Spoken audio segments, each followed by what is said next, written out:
Good morning, everyone. Welcome to the training today. I just want to confirm that everyone can hear me. Oh, Really, sir. oh, good. Yeah, so welcome to the training today.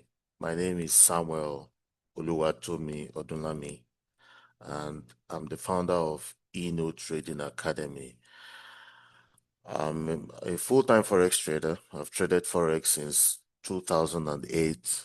I remember I first attended my first Forex seminar in 2007. And then I funded an account in 2008 and started trading. Uh, of course, I didn't make money till 2015.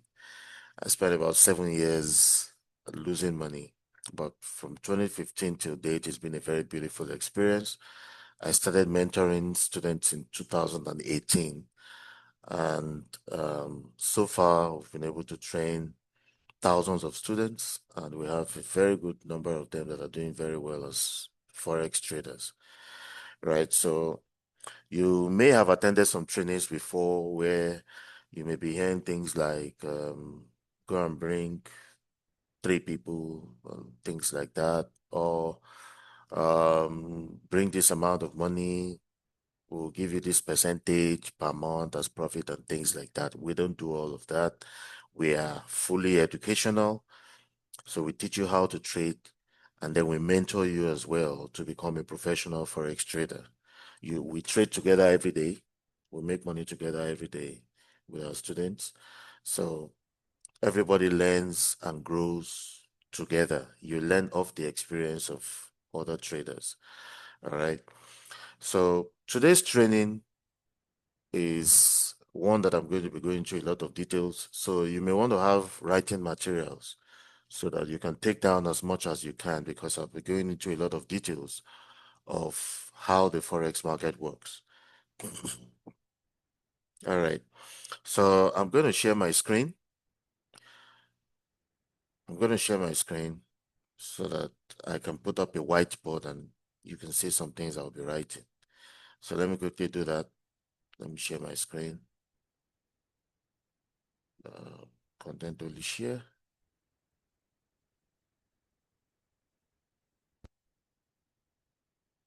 Okay. Can everyone see my screen? Can everyone see my Yes, screen? yes, sir. From here, sir. Okay, good. All right. So let's quickly get to what we have to do for the day. All right. Uh, we're going to look at the word Forex. We're going to try to understand what Forex means, how the Forex market works, why we trade Forex. And then we're going to learn some Forex terms and terminologies. And then from there, we'll move to other things. Excuse me. So let's look at the word Forex. Let's try to understand what the word Forex means. Forex. All right. Some people have a very wrong perspective about Forex. I mean, different ideas. Some are right, some are wrong. Some people flaunt different things and, tell you Forex is like having an ATM in your room and things like that. You just go there, you pick money and all of that. Well, um, that's a wrong approach, especially for a beginner. It's a wrong idea to have because you run into a lot of errors. But if you treat it like a business, then that's the right way to go about it. Because when you're into a business, you try to understand how the business works before you go into it. And then when you go into it, of course, and you see some lapses, you try to work on those lapses and make sure that you avoid making the same mistakes, over and over again. Okay, and you always try to improve yourself. You always try to see how the business can be better and all of that. Yeah, that's how to approach the forex market, because it takes a lot of discipline, it takes a lot of caution, and it takes a lot of patience and discipline. All right, so let's understand what the forex market is all about, what forex means, and how the forex market works. So when we look at the word forex, there are two words here, right? This is one word and this is one word. This FOR, say this is foreign. foreign, and this EX is exchange. Exchange. So when we talk about forex, we're talking about foreign exchange. Now, what is foreign exchange and why do we carry out foreign exchange? If uh foreign exchange is very simple. If I convert a particular currency to another currency based on an agreed exchange rate, I have traded forex. So that means if I go to Abuki and tell Abuki that I need $1, Abuki says your money is 1,400 naira. I give Abuki 1,400 naira. Abuki gives me $1. I have traded forex, or let me say, we have traded forex, right? So I go to Abuki, I need dollars. I give Abuki naira, and then Abuki gives me dollars. We have exchanged two currencies against each other based on the agreed exchange rate of 1,400 naira per dollar. Now, why did I go to Abuki to change currency? Or why do I have to change one currency to another currency in the first place?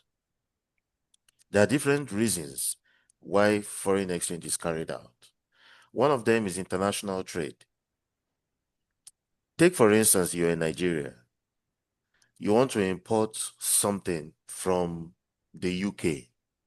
You cannot take Nigerian naira to the UK to import anything. You have to convert your Nigerian naira to the British pound and then use the British pound to import what you want to import from the UK. If you want to import something from the US, for instance, you have to convert Nigerian naira to US dollar and use the US dollar to pay for what you want to import from the US. If you want to bring in something from Germany, for instance, you have to convert Nigerian naira to the euro and use the euro to pay for what you want to buy from Germany. So international trade is one reason why Forex is traded, because whenever goods and services are moving from one country to another country, there has to be an exchange of currency, because you, the buyer, you have to convert your currency to the country, you have to convert your currency to the currency of the person selling, so that you can use that currency to pay for the goods you're trying to import, right? Another reason why Forex is traded is because for tourism purposes. Let's say you want to travel to the UK on holiday. You can't take Nigerian naira to the UK to pay for your hotel. You have to convert Nigerian naira to British pound and use the British pound to pay for your hotel, right? So no matter how much naira you carry, when you get to the UK, you have to convert to British pound, right? Because if you try to pay in naira, nobody will listen to you. I remember in 2022 when I went to watch the World Cup in Qatar. I was coming out of the stadium. That was Senegal, Netherlands. I was coming out of the stadium. I saw a replica ball just similar to the one used in that match, and I wanted to buy it, right? So I was trying to use my Visa card to pay, and the network was acting up. So the guy was like, okay, do I have cash? I said, I don't have cash because I use my Visa card for everything. And he was like, do you have US dollar? I said, well, I don't have cash, you know. So I said, there's a currency I have here. I don't know if you can change it for me. So I brought out 500 naira and gave the guy. I said, can you change this currency for me? He just raised it up and said, "Oh, I've never seen this one before." So no matter how much naira I was holding at that point, the guy would not listen to me, right? So tourism is one of the reasons why we trade forex. Another reason why forex is traded is because sometimes the central banks, they try to stabilize exchange rate. We call it balancing the markets. When a currency is becoming so weak, sometimes you see the central bank will go to the market and try to mop up their currency in exchange for other currencies, just to create a scarcity of their currency in the market so that it can gain some value, right? So sometimes balancing the markets is another reason why Forex is traded. Another reason why Forex is traded is because we want to make profit, right? Profit making. That's the one that concerns us. We go to the market and we try to make profit by exchanging currencies against each other right? As their values fluctuate from time to time. All right. Now, if for instance, you go to Aboki and you tell Aboki you need to buy dollars, Aboki will tell you it's 1,400 naira. But if you bring dollar to Aboki, you want to sell to him, he will tell you 1,350. Why? Because he's trying to make that 15 naira difference. Okay.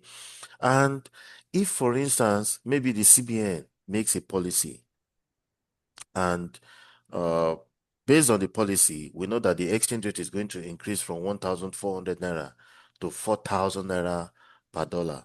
What do you do as a smart guy? You run and go and buy dollar and keep. Then when it rises to 4,000 naira per dollar, you convert back to naira and you have made profit. Okay.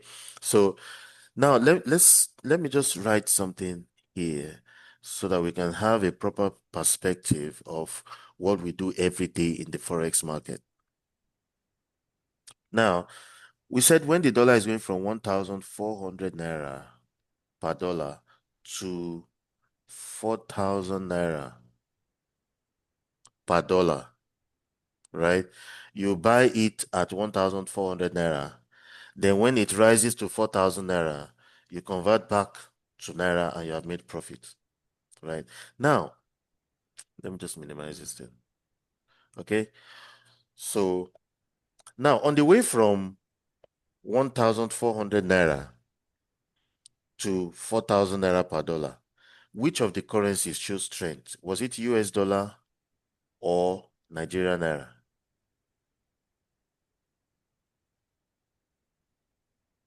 On the way from 1,400 naira per dollar to 4,000 naira per dollar, which one of these two currencies was strong?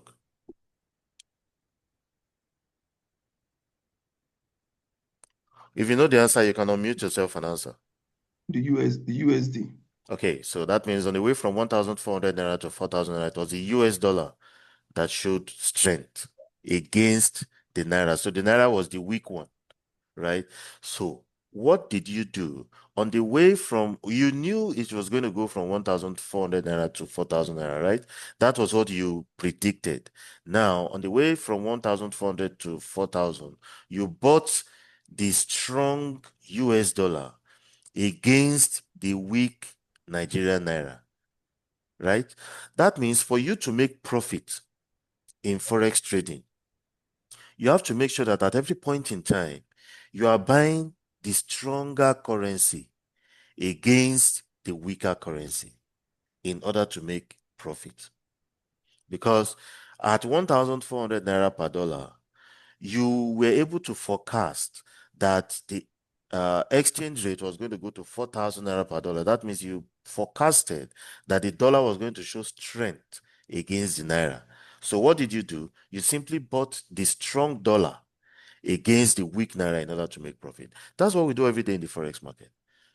We go to the market, we try to look for which currency is strong and which currency is weak so that we can buy the strong one against the weak one in order to make profit, right? Now, let's look at a very simple Forex transaction. Let's look at a very simple Forex transaction. Let's say I go to Aboki and tell Aboki that I need $100. I need $100. Aboki says your money is 140,000 naira because the exchange rate is 1,400 naira per dollar. So I go to Aboki and I give Aboki 140k naira. And Aboki gives me $100. It's a very simple transaction, but there are some things we can observe from here. First is that I went to meet Aboki that I wanted to buy dollars. But in the process of buying $100, I sold 140,000 naira to Aboki, right? And Aboki also wanted to sell $100 to me. But in the process of selling $100 to me, Aboki bought 140,000 naira from me. So it's a buying and selling transaction. You observe that the person who was buying dollar was selling naira. The person who was selling dollar was buying naira. So there's a law in the Forex market that when you are trading two currencies against each other, what you do to one, you are doing the opposite to the other one.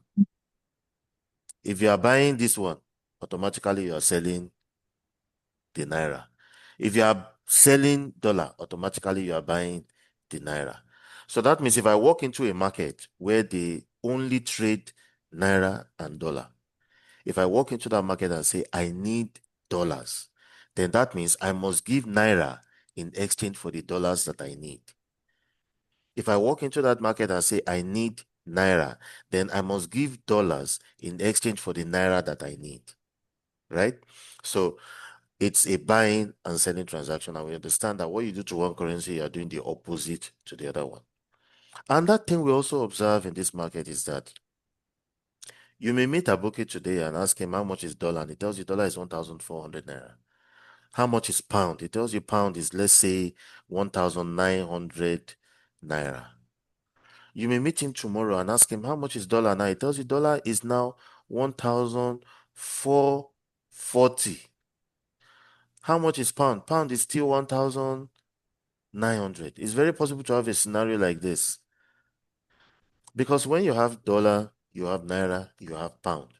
If something happens and the dollar becomes stronger, it will affect the exchange rate of naira to dollar. Nothing concerns the pound with the exchange rate of naira to dollar. Nothing concerns the dollar with the exchange rate of naira to pound. Nothing concerns dollar with the exchange rate of naira to euro, right? So they're all independent of each other, right? They're all independent of each other. There's a law of independence. So that means that if you go to a pair like maybe euro against US dollar, and you see that the euro is appreciating against the dollar, you may go to a pair like euro against Japanese yen, and you see that the euro is depreciating against the Japanese yen. You can have a scenario like this. The fact that the euro is appreciating against the dollar does not mean it's appreciating against the other currencies, right? When you see euro appreciating against dollar, it may not even necessarily mean that the euro is even strong. It may just be that the dollar is so weak and it has become weaker than the euro that when you look at the two of them, the euro is stronger than the dollar. So you see that the euro begins to appreciate against the dollar.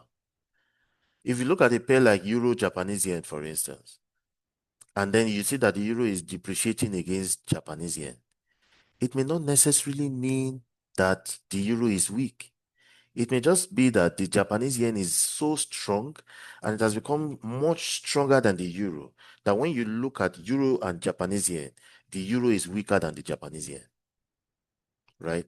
So different things can cause a currency pair to show strength on a currency against another one. It may not necessarily mean that that particular currency is strong or weak. It may just be that the other one is too strong or too weak, right? Now, having understood this, let's now go to what we have in the presentation we have here, understanding the Forex market. We're going to look at some things here, and then we also we'll go back to the white screen. We'll be switching between the white screen and the presentation. Okay, so let's see what we have in the slides, understanding the Forex market. The Forex market is a global market in which traders, investors, institutions, and banks, what do? They buy, sell, and speculate on currencies from around the world. So it's a global market. It's an open market, just like you have an open market where they sell rice and beans. So also we have an open market where they trade currencies. You can go and buy and sell currencies. And that's what the Forex market is. Now, we see that what goes on in the market is buying, selling, and speculation. That speculative part of Forex, the speculative aspect is why we say that there's nothing 100% guaranteed in Forex trading. If someone tells you, bring money, I guarantee you that you will make profit, the person is actually lying to you, because in this market, there's no guarantee. What we do in the market is we go to speculate. Okay, this has happened, this has happened. So I expect that because this happened, then the US dollar is going to be strong. Because this happened and this happened, I expect that the Japanese yen is going to be weak. You are just going to speculate. It is not you that will make the dollar to be strong or that will make the Japanese yen to be weak, right? But you are only expecting that because of what happened, then this currency is going to behave like this. Okay. Now, when you are speculating, you have to make sure that you speculate on the right thing and make sure you speculate on what has happened, not what you think will happen. Because what if what you are thinking does not happen? Then you run into losses. So you have to make sure that what you are speculating on is something that has happened, right? Not what you are thinking will happen. Now, trading is conducted 24 hours a day, 5 days a week. The market is a 24-hour market and it runs from Monday to Friday. The currency market is open from Monday to Friday, 24 hours. It doesn't stop. The crypto market is open Saturday, Sunday. So the crypto market is 24/7. It's open all week round from Sunday to Sunday, right? But the currency market is open Monday to Friday. Going by Nigerian time, the market opens 10 p.m. on Sunday night and it closes by 10 p.m. on Friday night. So the market closed by 10 p.m. yesterday, and we expect that the market is going to open by 10 p.m. tomorrow, right? The Forex market is the world's largest trading market with a global daily turnover of over $7 trillion.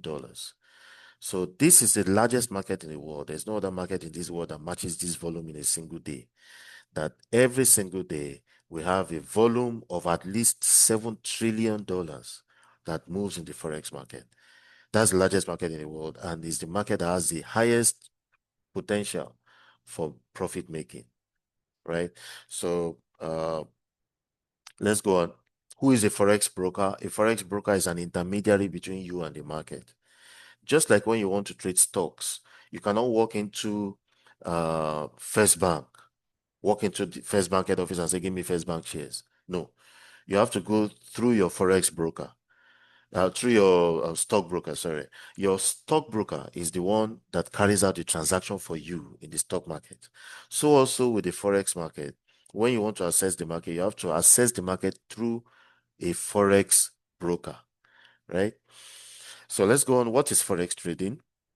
Forex trading is the act of buying or selling currencies. Banks, central banks, corporations, institutional investors, and individual traders like me and you, we exchange foreign currency for a variety of reasons, including balancing the markets, facilitating international trade, tourism, or making a profit. We've talked about these reasons earlier, the reasons why we trade Forex. Currencies are traded in pairs, and the value of a currency pair is driven by a combination of economic, political, and environmental factors such as wars, natural disasters, and elections. All these things affect the value of a currency. When we talk about economic factors, of course, we're talking about the economic condition of a particular country. And we're going to look more at that when we get to analysis. All right. So let's go on. So what is a currency pair? All transactions made on the forex market involve the simultaneous buying and selling of two currencies, like the ones I explained earlier, where I talked about you going to a boutique to exchange naira for dollars. You are trading naira against dollar, right? So it's a simultaneous buying and selling. And these are called currency pairs. So the pair that I talked about earlier is we can call it US dollar Nigerian naira, right? Is a currency pair. Now, let's look at, we're learning Forex terms now, right? We're learning Forex terms. So let's look at currency pairs now and let's try to understand what some of those things mean. Okay, so let's go back to the whiteboard so that we can look at currency pairs. What do we mean by currency pairs? Let me remove this. So let's say we have something like this, US dollar, Nigerian naira. Let's say we have US dollar, Nigerian naira, and we say the price is 1,400, something like that. US dollar, Nigerian naira, and we say the price is 1,400. Uh, just a moment. I just want to say something here. This is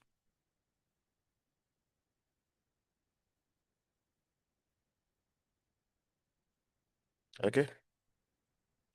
All right. So US dollar, Nigerian naira, we say the price is 1,400, and then we can have something like this. Let's say euro. Let's say we have something like euro, US dollar. Let's say the price is 1.1, let's say 1.1420, for instance, right? Now, when you look at these currency pairs, you can observe something here, that one currency comes first before the other, right? When you look at the currency pair, one is always at the left, one is at the right. This one that comes first here on the left, we call it the base currency. This is the base currency, right? The currency to your left is the base currency. It's the first currency that appears in the Forex pair. Now, this one by the right, the second currency that appears in the Forex pair, we call it the quote currency. Quote currency, or we call it the counter currency. So we have the base currency and then we have the quote currency, or we can call that the counter currency. Now, this here is what we call the price.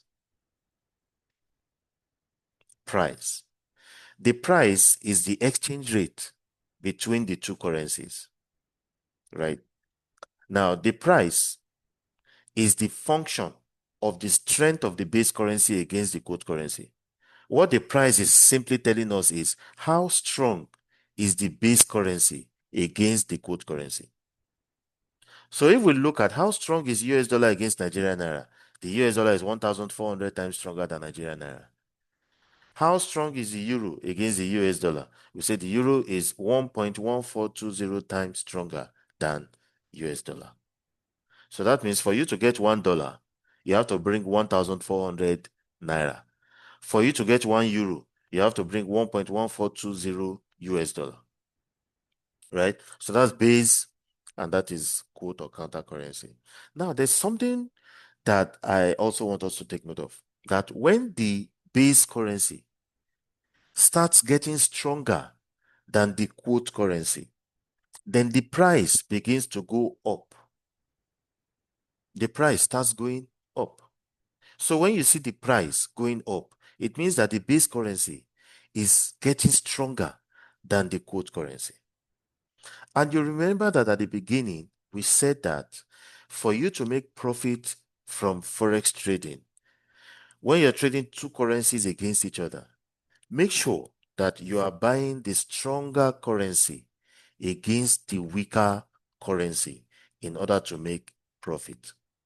So that means that when the price begins to go up, then you understand that the base currency is stronger than the quote currency. So what do? You simply go to the market and buy the base currency against the quote currency, right? So when US dollar is getting stronger than Nigerian naira, you see that the exchange rate will begin to go up. It will increase to 1,600, 1,700, 2,000, 2,005, 3,000 naira per dollar, 4,000 naira per dollar. You see it going up, right? US dollar is stronger than Nigerian naira. But when Nigerian naira, which is the quote currency, when the quote currency begins to get stronger than the base currency, then the price starts going down. So when you see Nigerian naira now begins to get stronger than US dollar, then you see the price starts going down. It will drop to 1,200, 1,750. 600, 400, 300, then you know, okay, it's because the naira is getting stronger than the US dollar. You see the price going down, right? So when the price is going down, what do? You simply buy the naira against the US dollar, right? But there's something about this forex market that is very interesting. When you are making a decision on whether to buy or sell a currency, you cannot make a decision on the quote currency. You can only make a decision on the base currency. So that means when the price is going up, right, you go and press buy because there are only two buttons there. There's either buy or sell. So that means when the price is going up, what do? You buy the base currency against the quote currency. So that means the decision you make is buy. But when the price is going down and the quote currency is now stronger than the base currency, you cannot make a decision on the quote currency. So that means in order for you to buy the quote currency, you have to sell the base currency. Because you remember that at the beginning, we said that in a currency pair, what you do to one currency, you're doing the opposite to the other one. So that means for you to buy the quote currency, you simply go to the market and sell the base currency in order to buy the quote currency. So when the price is going down, the decision to make is sell. So it's very simple. We have a rule: when the price is going up, you buy. When the price is going down, you sell, right? Because when you're selling, automatically you are buying the quote currency, which is stronger. Okay. So do we understand this? Do we have any question on this? Any question? If you have a question, you can just unmute yourself and ask. No questions? Okay, let's go on. So we understand the base currency and the quote currency. And from the slide, we understand the base currency is the quote currency. The base currency is the first currency, sorry, that appears in the forex pair. It's bought or sold in exchange for the quote currency. And the quote currency is also referred to as the counter currency and is the second currency that appears in the forex pair. Now let's look at price, the bid price and the ask price. Okay, so let me switch to my white screen again. Let's talk about price. When you go to the market, you will not just see one price like that. You always see two prices. Okay, so let me just delete what I have on the screen here so that I can have some space to talk about price. Excuse me. Okay, so when you go to the market, you always see two prices, right? You won't just see 1.1420 just like that. You see something like this: 1.1420 slash 1.14, let's say 22. You see two prices like this. What does this mean? Why do we have two prices? Now, in this market, we have a middleman. We have a middleman, and that middleman has to make something, right, in form of charges for the transaction that you're carrying out. Let's look at this illustration. Let's say you want to buy a car, for instance, and they say the car is 20 million naira. The car is maybe 20 million naira, right? And the person, there's a middleman, right? You don't know the person who is selling the car, right? But the middleman comes to you and tells you there's a car that is available for sale, right? And that car is 20 million, right? The person that tells you the car is 20 million, but you are going to pay me 500K as commission for selling this car. So that means that you want to buy the car, what you are going to pay is 20.5 million, right? You're going to pay 20.5 million. But how much goes to the owner of the car? 20 million, right? So you are paying 20.5 million, But the middleman will remove 500,000 naira and give the owner of the car 20 million naira, right?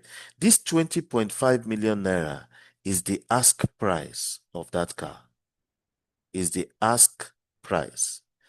This 20 million is the bid price of the car. So you as a buyer, you are buying at the ask price, right? And then the seller receives the bid price, right? Because the middleman has removed the difference.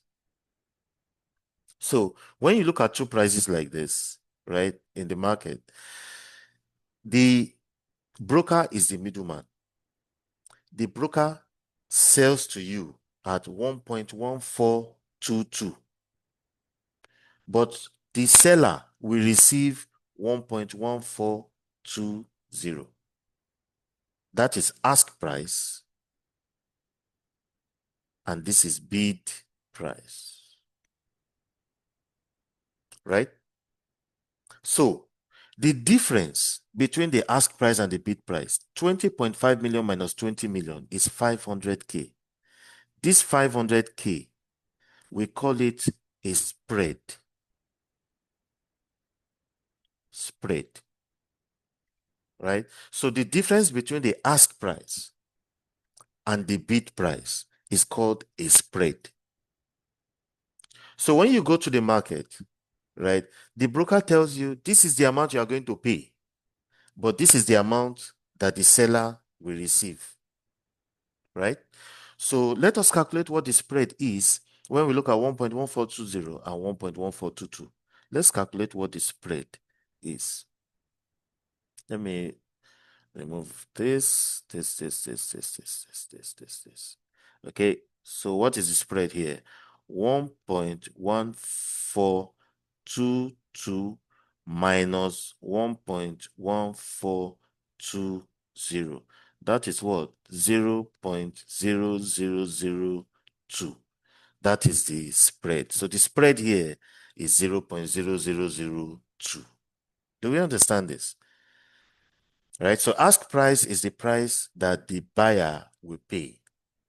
Bid price is the price that the seller will receive. The difference between the ask price and the bid price is the spread, and that is the gain of the middleman. And in this case, the middleman is the Forex broker that is between you and the market. Okay. Now, when you look at this 0.0002, it looks like it's a very tiny figure. How can the broker be making 0.0002? Well, we're going to look at the next thing. When we talk about the next thing, then we'll come back here and ask a question, okay? We'll just understand what the spread means. Okay, so let me just remove what I have on the screen here so that I can talk about pips. Pips. What I want to talk about is pips. Pips. It is PIP. And the plural for it is pips. So you call it pip, and plural form is pips. So what's a pip? The pip is the smallest unit of price change in a currency pair. The smallest unit of price change in a currency pair. So let's say we have something like this: 1.1420, 1.1421, 1.1422, 1.1423, 1.1424. Let me add maybe 1.1425. Let's say we have something like this. If the price is at 1.1420 and the price increases to 1.1421, we say it has increased by 1 pip. If the price is at 1.1421 and it increases to 1.1422, we say it has moved another 1 pip. So that means if the price moves from 1.1420 to 1.1425, it goes all the way up, it has moved 5 pips, right? So the pip is just the smallest unit of price change in a currency pair, and it's based on 4 decimal places, right? It's based on 4 decimal places, right? So when you see the price increases, every single step is called a pip. So if it moves from 1.1420 to 1.1423, it has moved 3 pips, right? Now, when you're trading, a lot of times you will not see 4 decimal places. What you see is 5 decimal places. And that fifth decimal place, you see something like this: 1.14200, 1.14201, right? That's a fifth decimal place, right? Now, what does that fifth decimal place mean? Uh, you will see something like this: 1.14200, 1.14201, 1.14202, until you get to 1.14209 before you now say 1.14210. This fifth decimal place, we call it pipette. Pipette. We call it pipette. Pipette. This fifth decimal place. It is 1/10 of a pip. There are 10 pipettes that make up a pip.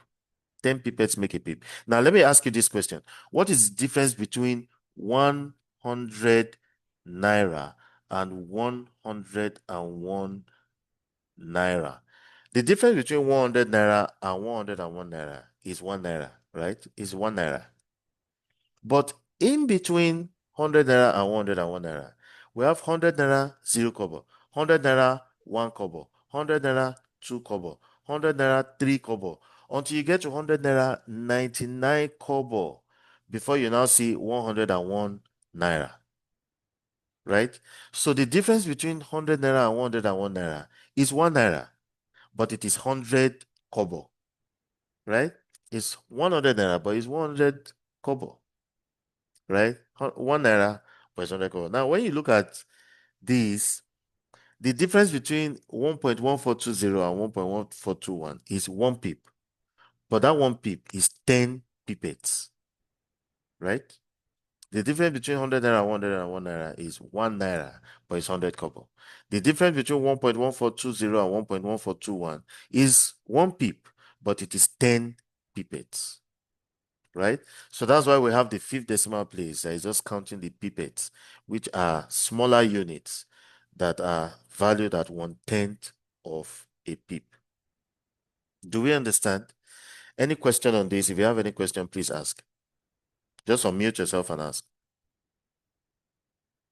If you have any question, please unmute yourself and ask.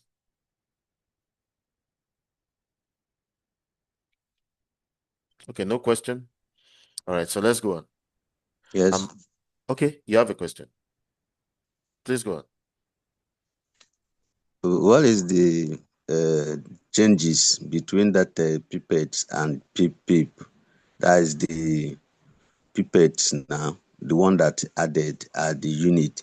What is the benefit probably on Well, a gaining a margin, gain a margin thereabout? yes, yes. In fact, you've said it, because when you're trading, sometimes you won't just make profit as 1 pip, 2 pips. You can make 2.3 pips. You can make 20.4 pips, right? So it gives you're able to make an extra point something on the number of pips you have made. And if it's a loss too, it's the same thing. You understand? Yeah. So Yeah. that's one of the benefits here. All right. So now, when you're trading Forex, right, you don't make profit in dollars. You make profit in pips. But you are the one who determines the value of a pip when you are trading. Now, there's also something I want to mention as well. When you look at these pips, you see it's based on 4 decimal places, but there are some of them that are 2 decimal places. Now, everything against Japanese yen. Everything against Japanese yen. Let me just remove this so that I can write that. Anything against Japanese yen, any currency, euro, let's say euro against Japanese yen, or British pound against Japanese yen, everything, all currencies against Japanese yen are 2 decimal places. There are 2 decimal places. So you can see something like 210.00, 210.01, right? You see 210.02, 210.03. You know, if it goes from 210.00 to 210.01 is 1 pip, 210.01 to 210.02 is under 1 pip. So we're calculating our pip based on 2 decimal places here, right? Everything against Japanese yen has 2 decimal places, and it is the same way we look at it. It's the same based on the last decimal place. So we calculate our pips based on 2 decimal places, and it also has pipette, which is the 3rd decimal place. So you see 210.000, 210.001, until you get to 210.009 before you now get to 210.010. So it also has its own pipettes, which is the 3rd decimal place, right?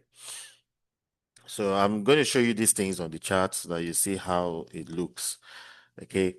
Now, when you're trading Forex, you make profit in pips. You don't make profit in dollars. You make profit in pips, but you are the one who determines the value of every pip that you make, right? If, for instance, I buy a currency pair at 1.1420, the price increases to 1.1424, I have made a profit of 4 pips. Now the question is, what is the value of these 4 pips? If I go to the market and I'm trading at $1 per pip and I make a profit of 4 pips, I have made $4, because every pip is $1, right? I'm trading $1 per pip and I made 4. That means I've made $4. If I go to the market and I'm trading $20 per pip and I make 4 pips, that means I'm making 20 times 4, which is $80. If I go to the market and I'm trading at $50 per pip and I make a profit of 4 pips, I have made 50 times 4, which is $200, right? So we all made the same 4 pips, but what is the value? One person's own is $4, the other person's own is $80, the other person's own is $200, right? So you are the one who determines the value of a pip when you're trading. Now, how do you do that? The question now is, how much currency did you buy at 1.1420 before it increased to 1.1424? Let's take, for instance, um, uh, I buy a bag of cement. I'm a cement trader, and I buy a bag of cement at, let's give it a round figure, 10,000 naira for a bag of cement. So I buy a bag of cement, 10,000 naira, right? Cement value now increases to 15,000 naira per bag, right? How much profit have I made? Because I bought 1 bag of cement, the value of cement increased from 10,000 naira to 15,000 naira. I've made a profit of 5,000 naira. Simple. But if when it was 10,000 naira per bag, I bought 1,000 bags of cement, that means I bought it at 10 million naira. Cement value increased from 10,000 to 15,000. That means my cement is now worth 15 million. How much profit have I made? 5 million naira. Right? All that cement needed to do was just to increase from 10K to 15K. That's all. The volume of profit you make is now dependent on how many bags of cement did you buy when it was 10,000 naira before it increased to 15,000 naira. Right? The same applies to currency. How much currency did you buy at a particular price before it increased to a higher price, right? We're going to look at how that works in the next uh, topic. But let's look at what we have in the slide because there's an example here I want us to look at. We've understood what base currency is. We've understood what the quote currency is. We understand the bid price. We understand the ask price. Um, we also understand the spread. We said the spread is the difference between the ask price and the bid price. In other words, is the cost of trading. And then we talk about pips as well, right? If price increase from 1.1215 to 1.1216 is 1 pip, and everything against JPY, everything against Japanese yen is 2 decimal places. And when it increases based on 2 decimal places is also 1 pip as well. Okay. Now we have an example here. We have two currencies here, euro against US dollar. Which one of them is the base currency? You look at euro, US dollar. Which of them is the base currency? If you know the answer, you can unmute yourself and answer. Which one is the base currency? The euro. The euro is the base currency. And what is the US dollar called? The big the What is US dollar called? Quote currency. Yeah, the US dollar yeah is called the quote Euro currency, or we call it the counter currency, right? currency. yeah. Yeah. Now we have two prices here, 1.1717 and 1.1719. Which of them is the ask price? Which of them is the ask price? The One ask point price one ask seven. price is 1.1719. Okay, 1.1719. Okay. Does anybody think it's 1.1717? No, Okay, so the ask price is 1.1719 because it's higher, right? 1.1717 is the bid price. So the buyer will pay 1.1719 and the seller will receive 1.1717. So what is the spread here? How many pips is the spread? How Three. many pips? Two, two It's two pips. pips. Yes, the spread is 2 pips. Nice. So I'm Mm. happy we are understanding it. The spread is 2 pips. So if you are trading $1 per pip and you are paying spread of 2 pips, your broker will charge you $2 for that trade. If you like, make $10,000. It's not their business. Their own is they've charged you 2 pips, which is $2, right? If you are trading $100 per pip, your broker wants to charge you spread of 2 pips. They will charge you $200.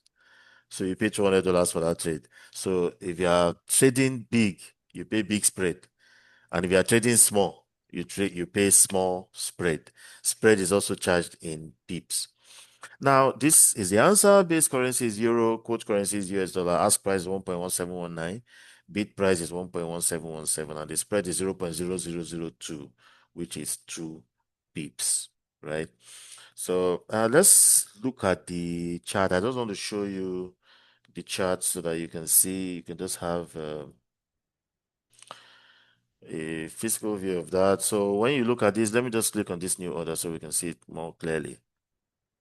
Okay, this is good. Let me look for euro US dollar. Yeah, this euro US dollar. Okay, let me click new order so we can see it clearly. Can you see it very well? This is euro US dollar. The price is 1.13688 slash 1.13719, right? So the ask price here is 1.13719. Can you see the fifth decimal place there? That's the pipet. 1.13719 is the ask price. The bid price is 1.13688, right? So the spread here is 68 that the spread here is 3.1 pips, right? The spread here is 3.1 pips.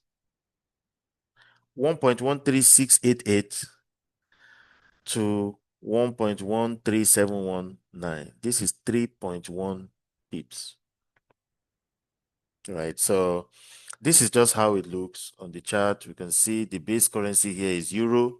You see, this is euro against US dollar. And the base currency here is euro, quote currency is US dollar. The spread here is 3.1 pips because we have an ask price of 1.13719 and bid price of 1.13688. Okay. Now, looking at the chart, of course, this is just the history of price movement, and all of this is under technical analysis. There's a whole lot here. This is GBP USD. You can see that here there was a drop on GBP USD, right?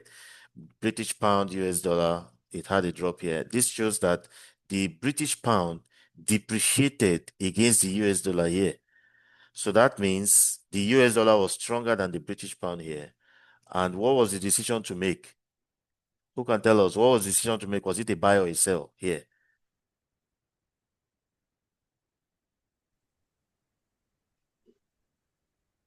What was the Sell. decision here? Sell, yes. It was a Sell. sell. Sell. Yeah, Yeah. it was sell because in this case, the US dollar was stronger than British pound, and British pound was the base currency. So we had to sell the base currency so as to buy the quote currency. So the decision here was sell. All right. It's very simple. When the price is going up, you buy. When the price is going down, you sell. So that's just what we do in the Forex market every day. You see, look at this. All the way from here, it dropped down all the way here. So here, if you're able to catch the sell here, you'll have made a lot of money while it was going down. And of course, you see from here, it started going up again. So the decision from here is to buy, and then you just buy all the way up and you make money on this move up. So let's go back to what we have in the slides.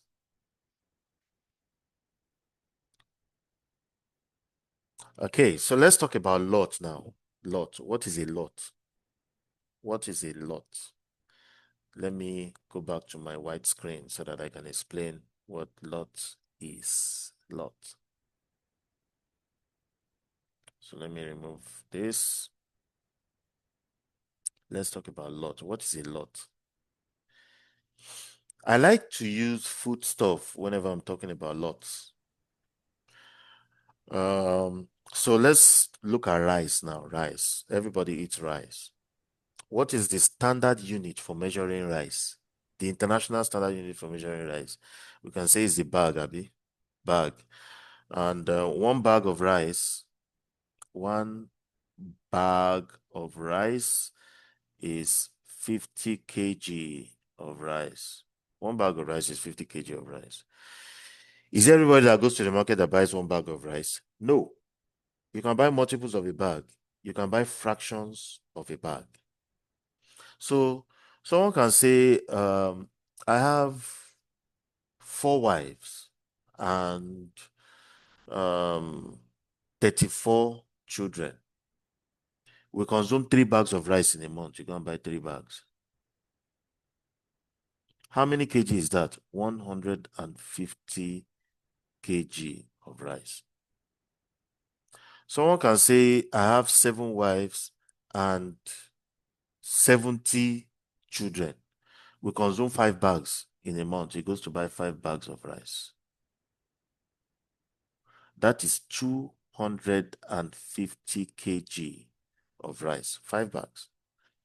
You may see someone that say, I have just 2 wives and 8 children. We consume half bag of rice in a month. So he goes to buy half bag. Half bag is 0.5 bag. And that is 25 kg. Someone may say, I have 1 wife and 4 children. In a month, we consume 1/4 of a bag.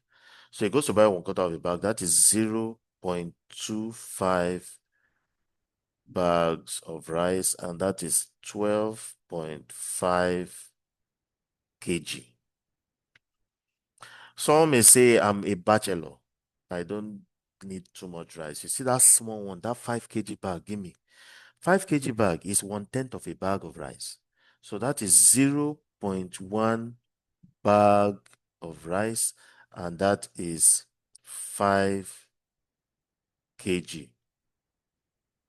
So you can actually go to the market to buy any quantity of rice, right? Provided the unit they use to measure rice in that market is kg. So if it's a market where they measure rice in kg rather than in paint bucket or in cup or derica or, as the case may be, right?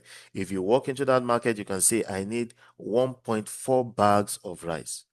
They'll just measure 1.4 times 50 kg. That's what they'll measure for you. I need 1.73 bags of rice. They'll just measure 1.73 times 50 kg. That's what they'll measure for you. I need 40.4 bags of rice. They'll measure 40.4 times 50 kg. That's what they'll measure for you. So any quantity of rice you want, you can buy it because rice is measured in kg, and you can specify the amount of kg of rice that you want, right? Now let's go to the currency market. In the currency market, the standard unit for measuring currency is a lot. Is a lot. And one lot is 100,000 units. This my units. Let us be. Let me just write it well. 100,000 units of currency. So one lot is 100,000 units. That's the standard for measurement. Now, not everybody goes to the market and buys one lot. You can buy multiples of a lot. You can buy fractions of a lot. So if you go to the market and you buy, let's say, 3 lots, for instance, that is 300,000 units. You can also go and buy fractions of a lot. Let's say you go and buy half lot, that is 0.5 lots. That is 50,000 units. You can go and trade 1/4 of a lot. That is 0.25 lot. That is 25,000 units. You can trade 1/10 of a lot. That is 0.1 lot. That is 10,000 units. You can even trade 0.01 lot, which is 1,000 units, right? So when you go to the market, you can actually trade any quantity of currency you want. If you're trading one lot, it's 100,000 units. 0.5 lot is 50,000 units. Like that. You can buy multiples of a lot. You can buy fractions of a lot. If I buy 10 lots, that is 1 million units, right? Now, you remember that we said that you make profit in pips. You are the one who determines the value of a pip when you're trading. And how you determine that is by the volume of currency that you trade, right? Now, when you trade one lot of currency, every pip that you make or lose is valued at $10, right? $10 per pip. So when I trade one lot of currency, right, every pip that I make on that trade is valued at $10.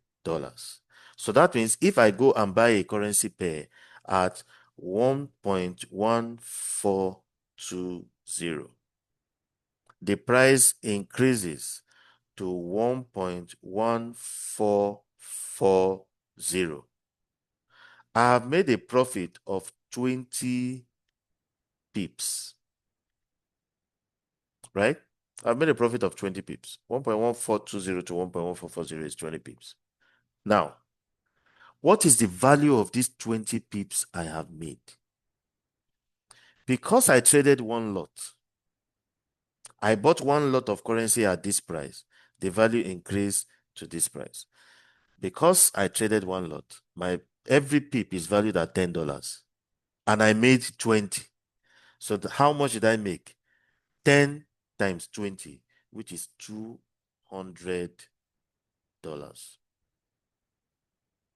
Right? If one lot gives us $10 per pip, then that means 3 lots will give us how much? $30 per pip. So that means if I trade 3 lots at 1.1420, it increased to 1.1440, I paid 20 pips. But the volume of currency I traded was 3 lots. That means I made $30 per pip times the 20 pips I made, which is how much? $600. It's the same 20 pips, but someone made $200, someone made $600. If I trade 0.5 lot, that is half of a lot. If one lot is giving us 10, then half of a lot will give us $5 per pip. So that means this is $5 per pip. If I trade $5 per pip and I make 20 pips, I've made how much? $5 times 20, that is $100. If I trade 0.25 lots, this is $2.5 per pip. This is 1/4 of a lot, $2.5 per pip, right? $2.5 per pip. And I make 20 pips. That is $2.5 times the 20 pips I made, which is how much? $50, right? If I trade 0.1 lot, if one lot is giving us 10, 0.1 lot is giving us $1 per pip. This is $1 per pip. If I trade 0.1 lot, which is $1 per pip, and I make a profit of 20 pips, I've made $20. If I trade 0.01 lot, that's 1/10 of this. That means I'll be making $0.1 per pip. If I trade $0.1 per pip and I make a profit of 20 pips, I have made $2. Right? So you see how the volume of currency you trade determines the volume of profit that you make. Right? So let's look at something here. Right? There is a mathematical relationship that I want you to observe here. There's a mathematical relationship between the number of lots you are trading and the value of every pip that you make or lose. And that is this. One lot. We look at one lot, which is the volume of currency you are trading is one lot. The value of your pip is $10 per pip. One lot, $10 per pip. The relationship is times 10. So one lot, 1 times 10, 10, right? So that means if I want to trade one lot, I simply if I want to trade one lot and I want to know what would be the value of my pip if I trade one lot, just do 1 times 10. Multiply the number of lots you are trading times 10. That gives you the value of every pip you are making. Right? So 3 lots. What is the value of a pip if I trade 3 lots? That is 3 times 10, 30. If I trade 0.5 lots, what will be the value of every pip I make? 0.5 times 10 is 5. If I trade 0.25 lots, what will be the value of every pip? 0.25 times 10 is 2.5, right? So 0.1 lot times 10 is 1. 0.01 lot times 10 is 0.1. So if you are trading a particular volume in lots, times 10 of that figure gives you the value of every pip if you trade that amount of lots. Right. So that means if I want to make a profit of $72 per pip, $72 per pip, right? That means I have to go and trade 7.2 lots. 7.2 lots. Because it is 7.2 times 10 that will give me $72 per pip. Right? If I want to make $24 per pip, then I have to trade 2.4 lots. Because it is 2.4 lots that will give me $24 per pip. Do we understand? So the number of lots you're trading times 10 gives you the value of every pip that you make when you trade. So let's look at something very quickly. Let's look at something very quickly. What's this I have on my screen?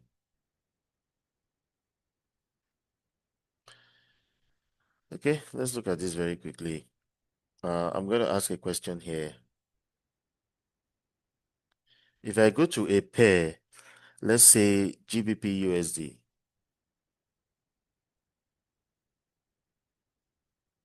Let's say I go to GBP USD. The price is at 1.3300. And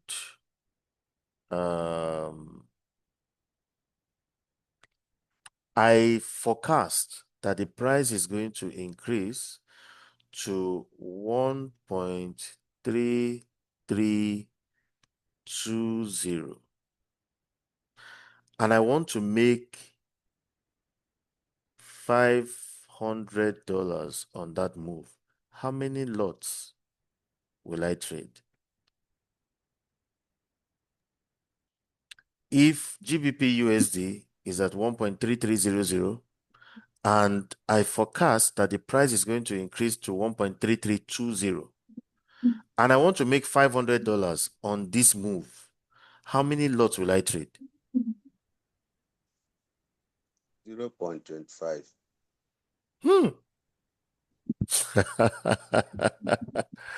Interesting. 0.25. That was a very, very smart one. Nice, nice. Okay, let's calculate it together.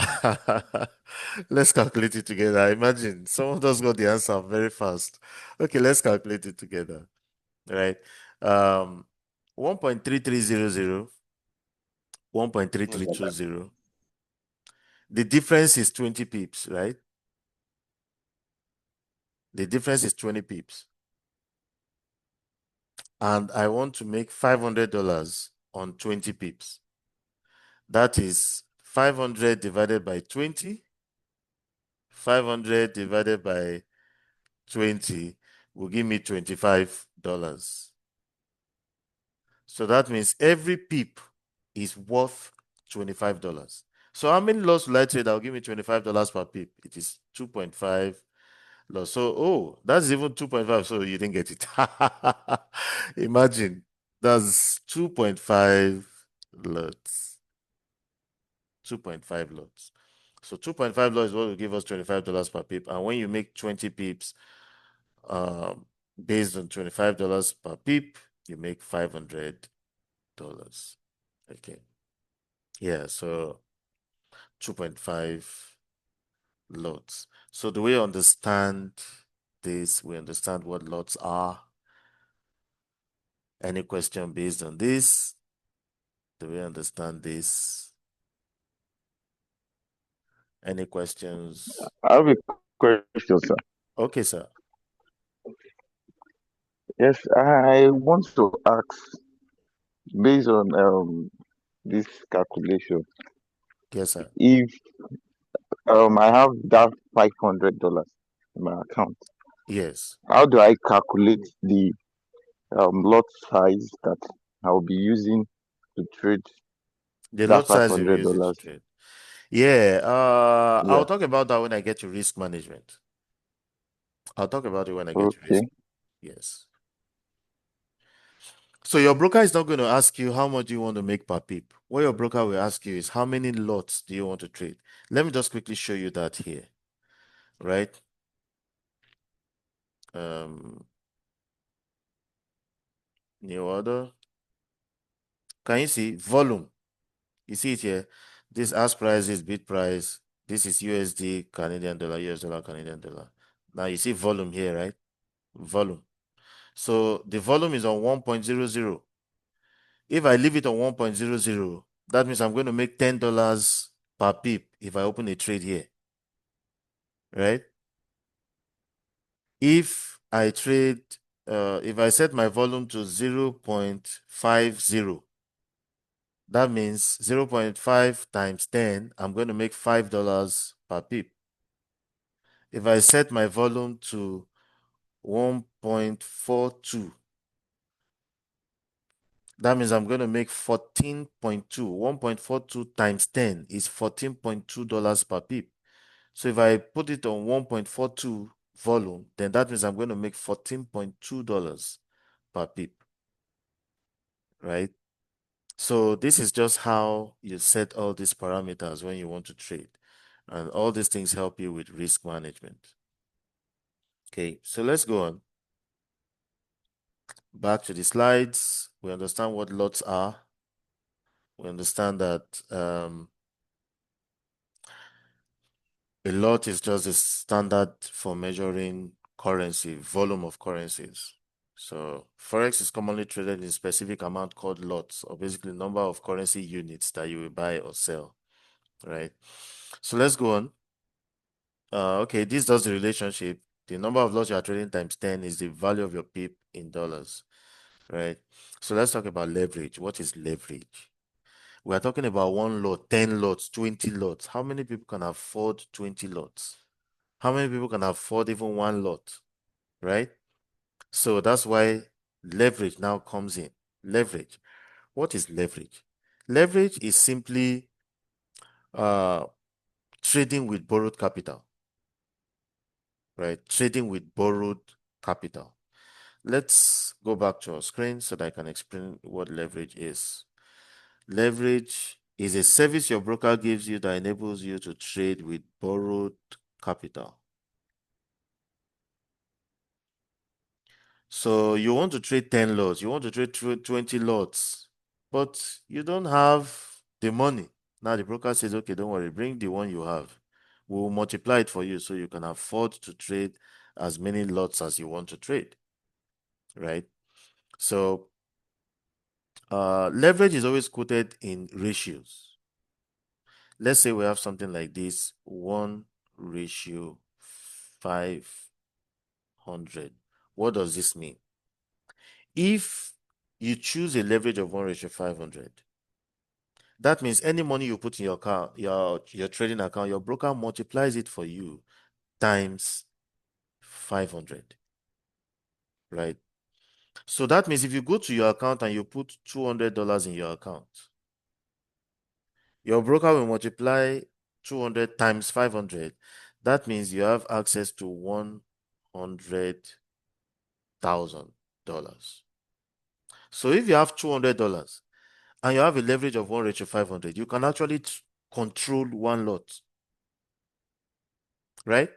If someone comes and says, oh, what's all this 1:500 they are using? It's too small. I want to use 1:2000. You put $200 in your account. You are using 1:2000, so your money is multiplied times 2000. That means this guy can trade 400,000. This guy can control 4 lots, and this guy can control 1 lot, and their capital is the same $200. But this guy can trade 1 lot, this guy can trade 4 lots. The difference is their leverage, right? Now, this is how leverage works. Because, someone said something one day, say, I'm looking for a bank that will give me a loan and leave me alone. That is the truth. Forex is the bank that will gives you a loan and leaves you alone, right? And that's the truth about Forex. The broker will give you a loan and leave you alone, but there are some conditions on this money they are giving you.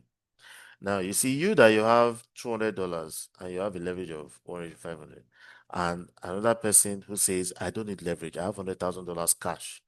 Both of you will go to the market and you will make the same profit. And if you take this 100,000 to the market and you make $2,000 in one day, your money will increase from $200 to $2,200, and you can withdraw that money immediately. And in 2 minutes, you see a lot. Easy. You know, I said this somewhere, and someone said, hey, they will wait for you on your way out. Nobody is waiting for you on your way out. That's the truth. It's that simple. When you trade, you make profit, all the profit belongs to you. The broker will not say because they gave you a loan, then they're going to share the profit with you or what. No. When you make profit, the profit belongs to you. So, how does this work? You put $200 in your account. You have access to $100,000. How much loan did your broker give you? Your broker gave you a loan of $99,800. $99,800. Your own is 200. Your broker's own is 99,800. Now, when you go to the market, you will not see $100,000. What you will see is your $200. But the market is seeing somebody that has $100,000, right? So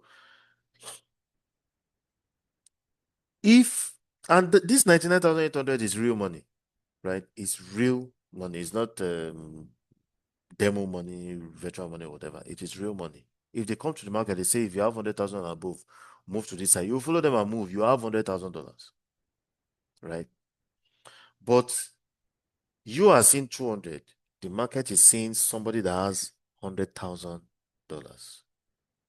Now, when you go and trade, and you make profit, everybody is happy. But if you go to the market and you are making a loss, you can only lose your 200. You cannot lose the broker's 99,800. So you see this 99,800 like this. You see the way I'm drawing this circle. You see that there's no space. Nothing can happen to this money. Nothing can happen to this 99,800. It is fireproof, burglary proof, accident proof, everything proof. Nothing can happen to this money. You cannot lose 1 cent from it. You can only lose your 200. So wisdom tells you don't trade like someone that has 100,000. Trade like someone that has $200. Because I know some people will be thinking, if I catch this market, I will trade $1,000 per pip. If I make 10 pips in a day, that will be $10,000. That will be 14 million naira. So if I make 14 million naira from Monday to Friday, 1 week, I'll make 70 million naira. That means in 1 month, I can make 280 million naira. Well, the truth is that if you go to the market, you make a profit of 10 pips with $1,000 per pip. You have made $10,000. You withdraw your 14 million, you see the money now. But if the market goes against you 10 pips, you will lose $10,000. You will see your account like this, minus 10,000. Can you bear seeing minus 14 million naira? That's the question. So wisdom tells you the lower, the better. Don't trade like someone that has $100,000. Trade like someone that has $200, right? If the market is going against you, you go and trade 1 lot now, for instance, you can control 1 lot. You now enter the market, you trade 1 lot. If the market goes against you 20 pips, 1 lot is $10 per pip. You have $200 there. If market goes against you 20 pips, your money is gone. So wisdom tells you, trade like someone that has 200. Don't trade like someone that has 100,000, right? So that is how it works. You can only lose your own money. You cannot lose the broker's money. Now, someone may now ask, what is the gain of the broker? Why are they giving us big loans like that? It's a win-win situation. They are giving you an opportunity to make more money. You can control big money. They're also giving themselves an opportunity to make more spread from you. Because the bigger the money they give you, the bigger the lots you are going to trade. And you know that spread is also charged in lots, right? Spread is charged in pips. Sorry, I said in lots. Spread is charged in pips, right? And the number of the value of your pip in trading is the same value of your pip that they will charge as spread. So if you are trading $100 per pip, they want to charge you, let's say 3 pips, they will charge you $300. So, and you cannot lose the money they are giving you. It's a risk-free investment for them. They give it to you anyhow, just take. As you are trading, they are making bigger spread from you because of the big money they have given you, right? So even though they are giving you the leverage, don't trade with all the leverage. Control your risk. I'll talk about that when I get to risk management. Okay, so we understand what leverage is. It's just a service your broker gives you that enables you to trade with borrowed capital. They give you a loan and they leave you alone, but you cannot lose the money they give to you. You can only lose your own money. And we understand that leverage is in ratios, one ratio, anything. One ratio, anything you choose. That simply means that whatever money you put in your account, they'll multiply it by that figure. Some brokers even have one ratio unlimited. A broker like Xness gives you one ratio unlimited. As long as your balance can pay the spread, go ahead and open the trade, right? So people who tell you that if you trade forex, you can make double of your money in one day, they're not lying to you. It's the truth. You can actually make you can actually make multiples of your money in one day, right? So that is that. So let's move on to other things that we have to do. So what do we have on the slide? We've talked about leverage and the swap rate. Let's talk about swap rate. What is swap rate? It's also called premium or cost of carry. It's the cost of holding your trade overnight. So if you open the trade today, you close it tomorrow, they will charge you what is called a swap rate. It's just the cost of leaving your trade overnight. But many brokers now have come with what they call swap-free accounts, whereby you can open on some pairs anyway, you can open a trade and hold it for several months, and they will not charge you any swap rates for leaving your trade overnight. Now let's talk about equity. What is equity? What is equity? Equity is the value of your investment as at the time you are checking it. If you go to an investment company, for instance, you give them 1 million naira, you say, I want to invest this 1 million naira. You come back after 1 week and you ask them, so what's the value of my investment now? They say is 1.2 million. That means you are seeing a profit of 200,000. If you don't collect that money, the value of your investment can change the next time you're checking, right?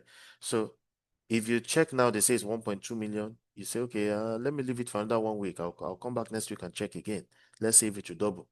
You come back after 1 week, you ask them, so what's the value now? They say it's now 700,000. Well, you cannot say you have lost 300,000 because you've not collected your money. If you now say, okay, let's leave it for another 1 week and let's see if it will come back. Then you come back after 1 week. What's the value now? It says 1.8 million. Then you now say, okay, give me my money. That is when you can say you have made profit.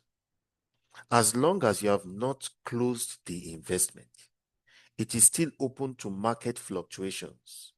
So you cannot say you have made profit. What you are seeing is your equity. And your equity is your initial investment plus any running profit or running loss on the account, right? So when you're trading Forex, you need to realize that not everything you see is the profit you have made, right? When you are trading, you will see your balance. You will see your running profit or running loss, then you see your equity, right? Don't do the one that you go to your account, you put $10,000 in your account, you open a trade, you are seeing profit $4,000. Your equity is now showing you 14,000. Running profit is showing you 4,000. Equity is now showing you 14,000. And you just look at it, you say, hey, $4,000 profit. Then you say, oh, well, I've made money. I'm coming. Then you leave your system. You go to Hisense office with one hand in your pocket. And you say, how many inches is that TV? It says 275 inches. So, okay, if I buy that one to cover the whole one side of my sitting room, how much is it? It says 4 million naira. You say, give me two. Because you think you have seen profit. Then you come back home. You just check your account, you see 0.00. Nothing can change. I always teach my students that whenever you see reasonable profit, and I underline that word reasonable profit, close your trade. When you see reasonable profit, close that trade. If you're expecting to make a profit of, let's say, 200 pips, and you're seeing a profit of 160 pips, don't sit down there and say it remains 40. Don't sit there and say it remains 40. No. Take the 160 and go. Because you are not the one that will push it the remaining 40. Anything can change. Market conditions can change. So when you see good profit, close the trade. Of course, if you are expecting 200 pips and then maybe you see 20 pips, that's not reasonable profit because, 200, you have only seen 20. You can't just rush and close. That would not be nice. But you have seen 160 or 170. Close it. Right? Don't keep believing it will continue going like that. Don't keep believing it will continue going like that. Right? When you see reasonable profit, just close the trade. Someone is raising his hand. That's Mfanobong Udom. Yeah, please ask a question. Yeah. Thank you so much, sir. Yes, sir.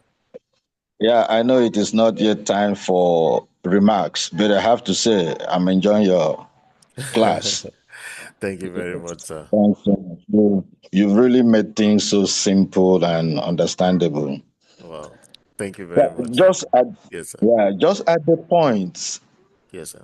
the current issue at hand, equity, and taking profits once you have seen a reasonable, I have to emphasize it the way Yes. you've just emphasized. Yes, sir. Now, I want to ask, what happened to the discipline you mentors are trying to teach us? Okay. I've been in mentorship where you are told you have to be disciplined. Yes, sir. Once you have placed your stop loss and take profits, Yes. you have to be disciplined to allow the market to play out. Yeah, because no, this is very serious because it has Yes. happened to me couples of time, and I think that has added to my how will I put it, my unprofitability one. On the other side, my I don't know, I've forgotten the terms, but my inability to To hold make on consistent to profits. profiting Yes. profiting trades and coming out from losing trades. Yes. I find myself at times, you have seen a trade that is getting into profits Yes. and you are like, let me hold on. I'm trying Okay. to be a disciplined trader. And before you know, it takes you out.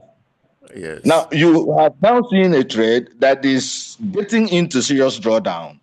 Yes. And you just like, God, I'm finished. And you rush out, only for you to see that it didn't get to your stop loss. It now went to what you Yes. did. So Yes. please balance it for us. Thanks. You're welcome, sir. Okay. So now there are two different things, and everyone has a different trading style, right? There are some people who tell you something like risk to reward ratio. They call it RR, risk to reward ratio. They'll tell you that your risk to reward should always be 1:3. So that means if your stop loss is maybe 10 pips, your take profit must be 30 pips. If your stop loss is 20 pips, if your stop loss is 20 pips, your take profit must be 60 pips. Yeah, they teach all those things, and well, they may be doing fine, yes. Personally, I'm not a fan of that, because markets can give you different kinds of setups, right? And you need to understand when the momentum is there that can push it to your target. There are sometimes the price is moving. It gets to a point and it slows down. And based on what you can see, it slows down, it's ranging. It may continue, it may go back, but I'm a fan of safety first. Price has moved, it has gotten to a point, then it slows down. That means the volume that pushed it on that move has dried up. There's no point holding on to it, because from there, the next thing is it may go back. If buyers are in control and you see the price going up, it gets to a point, buyers slow down. Sellers can take over and drive the price back. So you have to be careful of some of these things. When you see that the price has slowed down, there's no point holding on to the trade. Exit. Because if we decide to sit down with you must allow it get to TP, you must allow it get to this, then man, some of your profit will be view once. You know what view once is. View once, you see it and you don't see it again, right? So you have to be careful with things like that. Now there's something, of course, it has to do with psychology, where you see some people say, oh, I lose more money than what I make. It's just because they are not managing risk properly, right? You see a trade running is going against you. You have $1,000. You can see it in -70, -80. You are still having hope that it will go back. And you keep having hope. And you see that the momentum is still pushing it in the opposite direction. But you're having hope that it will get to a point and slow down and go back. And you're already seeing -500, -600. And you are still having hope that it will go back, right? But when it is the other way, once you just see 20 pips, you quickly close it. Hey, I'm okay with 20 pips. Let it not go back. No. So it's just about the momentum. When you see that the momentum is still in the direction that in the profit direction, allow it to run.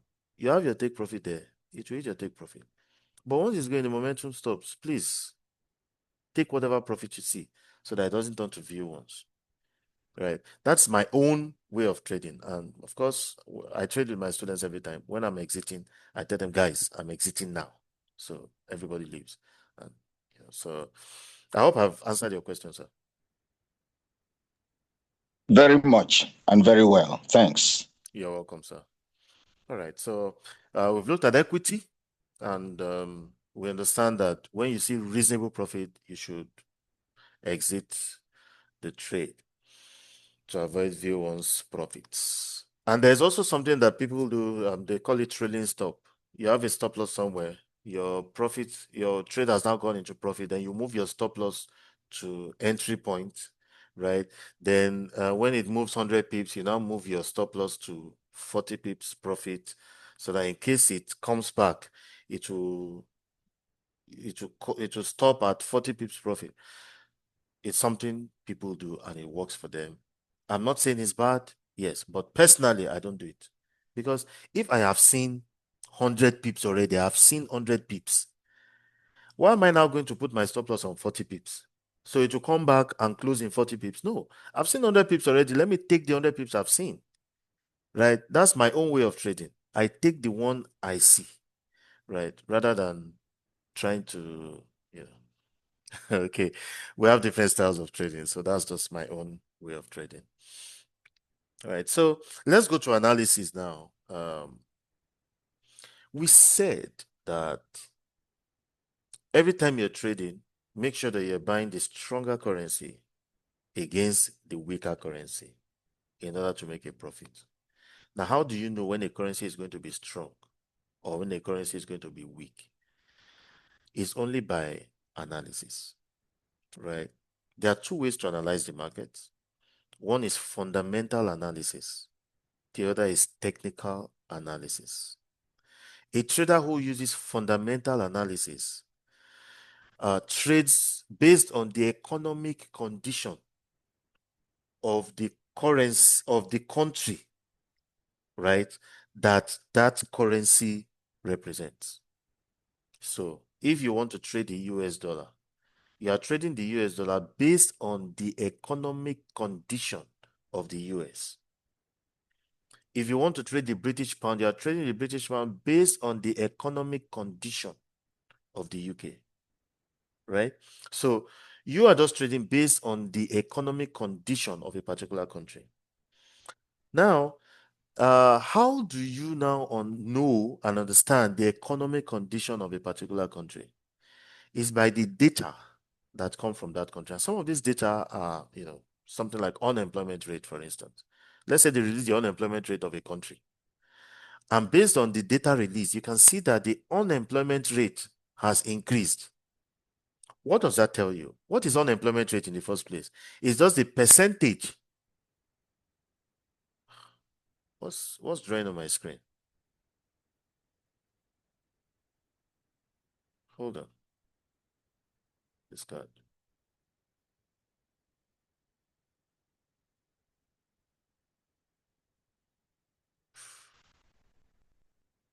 Who is doing this? Okay, let's go. So, the unemployment rate is just the percentage of the employable population that is jobless. The percentage of the employable population that is jobless, right? So that means if the unemployment rate increases, that means we're having more jobless people in that country. And when we're having more jobless people, then that means that the economy is not doing well because people are losing jobs, right? So once you see that data, you understand that this economy is not doing well. So what do? You know that that country's currency is going to be weak. So you simply sell that currency against a stronger one. If unemployment rate is released and it shows that the unemployment rate has dropped, right? That means the percentage of jobless people dropped. That means that economy is doing well because it's able to create jobs for people, right? So what do? Once you see that report, you buy that currency because you know that the currency is going to be strong simply because that economy is doing well, right? So that's fundamental analysis where you are trading based on the economic condition of the country that the currency represents, right? And how do you get that? There's some websites you go to, right? I'm going to write all of that for you. I'm going to write it for you. The website where you can see some of this information. Let me just erase what I have on the screen here.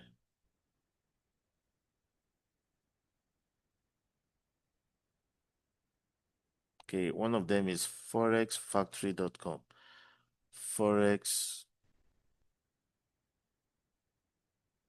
Factory.com. Forexfactory.com. You have another one, my fxbook.com.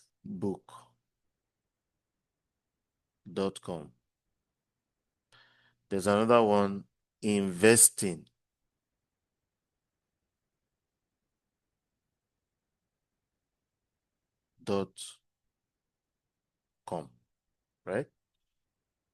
So you have these are three of the most popular ones that I use. I use three of them, for different purposes. But three of them are very good websites that you can go to: Forex Factory, my FX book, investing.com. You will see data that are being released, for different countries, and then you're able to make decisions on their currencies based on the report you see. And these reports are released every day. Every day, you always see different data that are released, and of course, you make your decisions based on them. So these are three of the most. There are several others, but these are three of the most popular. And of course, the most popular one is Forex Factory. That's where a lot of people go to, forexfactory.com. So you see news and events that affect the market on a daily basis, right? Now, technical analysis is different. A trader who uses technical analysis will tell you he's going to make his decision based on what he sees on the trading chart, right? So if he looks at the chart and he can see that, when you look at GBP USD, the price is going up. That means GBP is stronger than USD. So what am I going to do? I'm simply going to buy GBP against USD. Simple. Or GBP USD has gotten to a level that is very high, and I expect that from that level, it's going to begin to drop. So what do I do? Because I know it's going to drop, I'm simply going to sell GBP against USD to make profit as it's going down. Simple. So all the decision making of a technical trader is based on what he sees on the chart, right? And I think I've shown you how the chart looks before. This is how the chart looks. You see here the thing dropped, here it went up, just different moves on the market. You see here it dropped all the way, then it went up a bit here, then started coming down again. And there are so many moves you see on the market. You see from here, it went all the way up, and then it dropped here again, then started going up again, then came all the way down again, right? So you're able to see all these moves, and then you're able to make decisions based on these moves. So that is technical analysis, basing your decisions on what you see on the Forex chart, right? So that's the difference between the two types of traders, fundamental traders and technical traders. All right, so let's talk about stop loss. What is stop loss? Is a limit you set on your trade that you cannot lose. You can't go beyond that limit. For instance, you go into a trade and you say, I can't afford to lose more than 30 pips, and you set a stop loss there of 30 pips. So in case you are losing and your loss gets to 30 pips, your broker will simply close it for you in 30 pips loss. Minus 30 is better than minus 200. Right? So a stop loss is just a limit you set on your trade that prevents unnecessarily huge losses. Take profit is the other way. If you go into a trade and you want to make, let's say, 100 pips on the trade, you set your take profit there to 100 pips. So once you're in profit and the price goes, you're in profit of 100 pips, the broker will close it for you in 100 pips profit and bank your profit, right? That saves you from a situation whereby the trade goes into profit, then goes back into loss, right? So once it gets to your profit target, it will simply close your trade and take you out of the market safely, right? So these are very, very good to use when you're trading stop loss and take profit. Some traders say I don't need stop loss, I don't need to take profit. I'm looking at it like this. I'm trading on my phone, I'm looking at it. If the loss is getting too much for me, I will close it. And if the profit is enough for me, I will close it by myself. I don't argue with you. But I also know it's possible that you open a trade and you see the thing going, 200 pips, 500 pips, 700 pips. Wow. Like, hey, almost, I've made $1,000. Oh. You're not going to click close, but you're using one network. I don't want to mention names of networks. You are using them. And you click close and the app will now load. It will start loading to tell you no connection. You close, it will load, no connection. Wahala. And you can see the price dropping back and the app is telling you no connection. your network can actually mess you up sometimes. So it's very good to have a stop loss and a take profit when you're trading. Know where you're exiting on every trade. Know where you're entering, know where you're exiting in case there's profit or in case there's a loss. Someone is raising his hand, Q60. Yeah. Okay. Good morning, everybody. Yeah, good day, In sir. regards to what you've been saying so far, so good. Yes. I've been enjoying the lecture. Yes, sir. You made mention of how we could definitely know the condition of the markets Yes, sir. by knowing the economic condition of a particular country, how it's faring. And you also Yes. made mention of several sites of which we could definitely verify fact and then make the rightful decision. Yes, sir. And if we are talking about those prospects in terms of knowing the condition of a particular market, Yes. is it possible for another software, let's say like an AI software, to also determine the actual factor of what is actually going on? Then you definitely work with that. I don't understand. You know where I'm trying to go. I know. I understand you. Yes. So what I'm trying to say is that because I've been hearing of lately, there's an AI machine that could definitely do this, do that, tell you the road. So to me, Okay. I tend to like try to relate the whole concept on how it Yes. relates to the AI doing that for you, because I don't see it possible. Are you Okay. getting me? To me, oh, I don't Yes. see it possible because I Yes. believe it's based on actual facts. And Yes. those software you're using might just be fictional readings or fictional whatever. So I really want to know the true concept, please. Yes. Okay. Thank you very Uh, much. yes. Um, when we talk about algo trading, we call it algo trading. It's just where you use an automated system to help you make your decisions. Is one of the things I'm still going to talk about. Where I'll talk about how to make money from trading forex. Now, when we talk about trading with AI, using AI assistance, it's very possible. It's very possible, but it's not what I would recommend because I have used many of them. And the way AI works is made to work in certain market conditions. You can give AI some instructions and say, oh, when the 20 moving average crosses the 50 moving average upwards, then take a buy. That is what it is programmed to do. When the 20 crosses the 50 downwards, then you take a sell. That's what it's programmed to do. But it is unable to determine whether what is causing the cross is maybe a sudden spike in the market, or maybe a bomb was dropped in Iran, or maybe someone said something that has affected the market. The AI is not able to understand that. The AI is just working with the market conditions it's programmed to work with. And once those conditions change, the AI is unable to think on its own to know that the market conditions have changed, right? I've used many of them, many of them. They will work well for a while, but there's always a one day when it will malfunction. And it will All right. Thank you malfunction, very much. yes, it will malfunction because the market conditions have changed and it will lose all your money. All right. Thank you very much. I really appreciate. You're welcome, sir. Yeah, so, all right, so let's go on. Let's talk about risk management.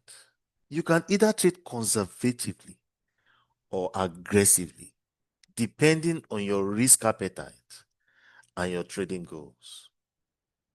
Conservative trading is slow and steady, while aggressive trading has a higher reward, but it can weigh in on your emotions. If you are conservative, you go to the market, you're trying to make 3%. You make 3% today, make 2% tomorrow, make 7% next tomorrow, you're happy. In a month, maybe you do 60% of your account, you do 70%, you are happy. An aggressive trader does not think like that. An aggressive trader will tell you, what lot size can we now use to double this money now with just 10 pips?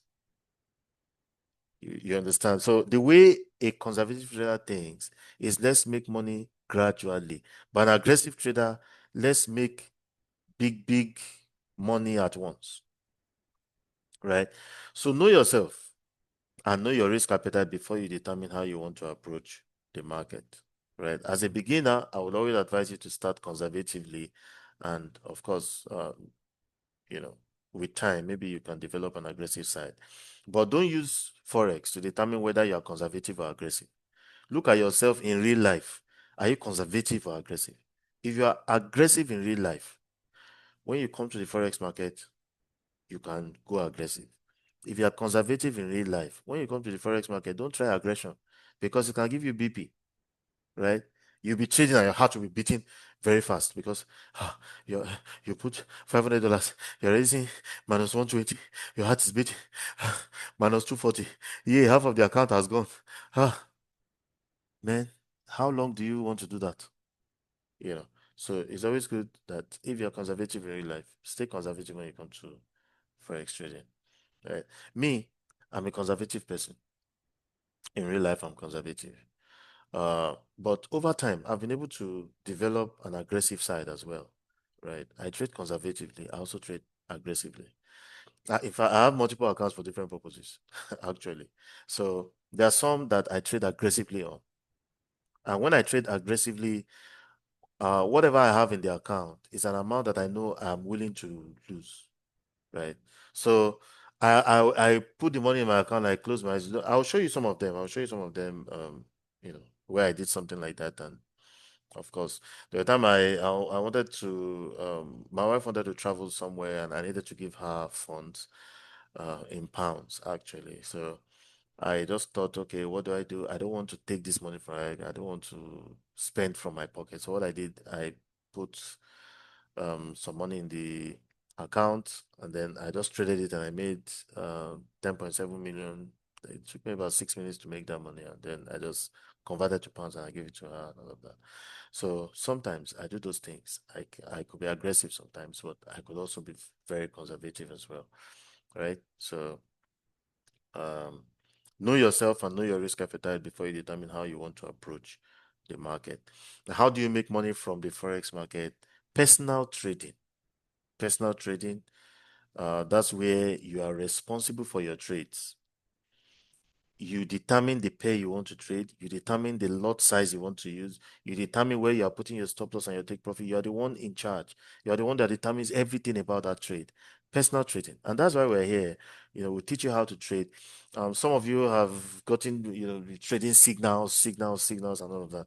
The truth is that you can't make money from signals. That's the truth. Because some of the signal providers you see, they're probably living off your signal money, or some of them, they don't even do proper analysis. They just come and throw signals at you, because they just want you to trade because you have paid them for signals, right? So there's something I always say, that if I teach you how to trade and I now ask you to come and pay me every month to give you trading signals, then that means I failed as a teacher. Because what did I teach you? I taught you how to trade. Then I'm now asking you to come and pay me every month to give you trading signals. Then what did I teach you? Right? So what we do is that we teach you how to trade, and then we now trade with you. So you trade with us, and then you learn how we analyze the markets. You learn off our own experience as we trade, right?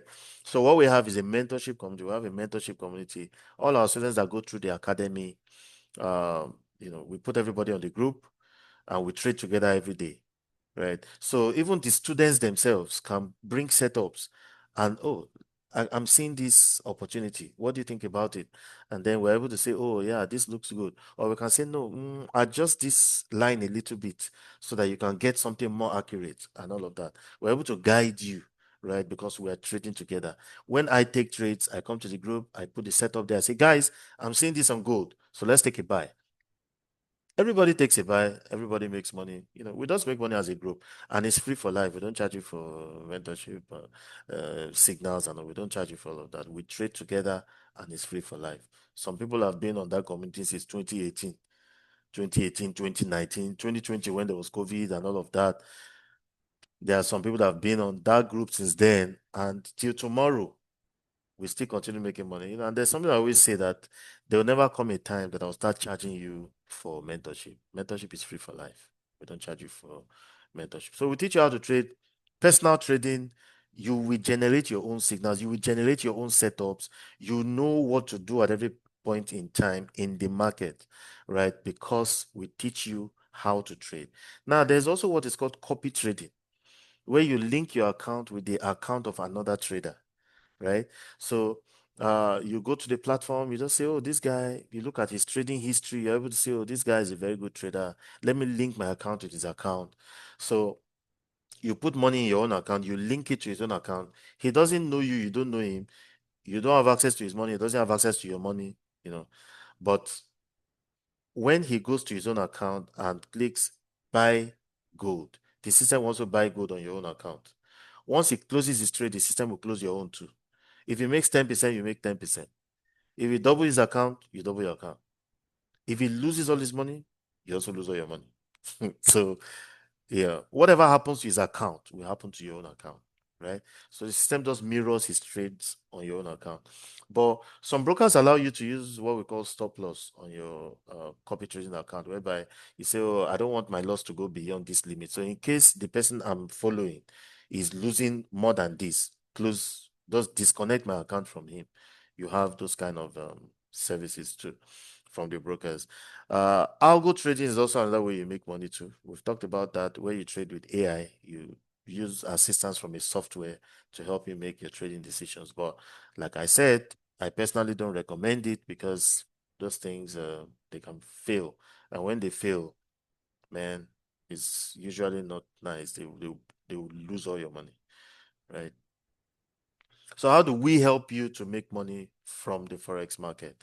We give you daily trading signals. In the mentorship community, you just make money with us every day. We trade together every day. We give you daily trading signals on the mentorship community. We actually have 4 analysts that we employed, right? They're on our payroll. We pay them, and what they do every day is to generate setups. So we trade as a team. We have a team of traders. We have groups where we have all of us, even physically in the office, where we trade together, and we make those decisions. Okay, guys, let's look at it. This is a buy. This we expect to sell here, and all of that. They generate these setups and put it on the mentorship community so that everybody can take. So we have students in several states in Nigeria. We have students in several countries, Canada, Kenya, US, UK, everywhere. And everybody is on this community. So when we are trading, everybody is able to take the same trades we take, and everybody makes money together, right? So we give you daily trading signals. We also give you continuous training and mentorship, right? So if there's a new strategy that someone has been able to study and work with over time, you come to the group, teach everybody. I mean, I'm still learning. I made this statement one day. Someone said, if you are still learning, then what hope do I have? Because, I've traded for 18 years, and I said I'm still learning. And, so yeah, I'm still learning, because there are sometimes that we try to fine tune some strategies. Sometimes we see some patterns in the market. We try to study it. Okay, when this happens, then what happens, and all of that. And we use it to formulate strategies that we use sometimes. So, of course, we give you continuous training and mentorship. If there's any new thing, we will teach you. If we need to fine tune any strategy, we teach you. We do it. And every Sunday we have pre-market analysis, where everybody comes together on a meeting like this, and then we're able to discuss opportunities we are looking at ahead of the new week. Okay, we're looking at this. We can see this. So this week we expect that we're going to have more strength on the dollar, or we expect to have weakness on the dollar, or we expect that gold is going to move in this direction, and all of that. And throughout the week, we keep following up on what we have looked at on Sunday, so that we can keep up with the market trends. So we give you continuous training and mentorship. And of course, question and answer sessions, where you just join and ask me any question, and I will answer, and all of that. And also, we give you copy trading advisory. You want to do copy trading, we're able to advise you, oh, follow this person. Oh, you want the one that will give you money now. Well, if you're looking for the one that will give you money now, know that you can also lose that money now. But if you're looking for conservative, okay, this one cannot just lose all your money at once, because it's a conservative trader. So we're able to look at your options and we're able to advise you, follow this person, don't follow this person, and all of that. So that's how we help you to make money from the Forex market. Someone is raising his hand, XVIEKS something. Please ask a question.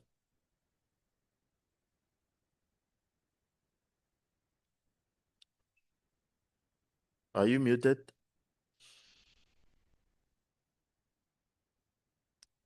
Are you muted?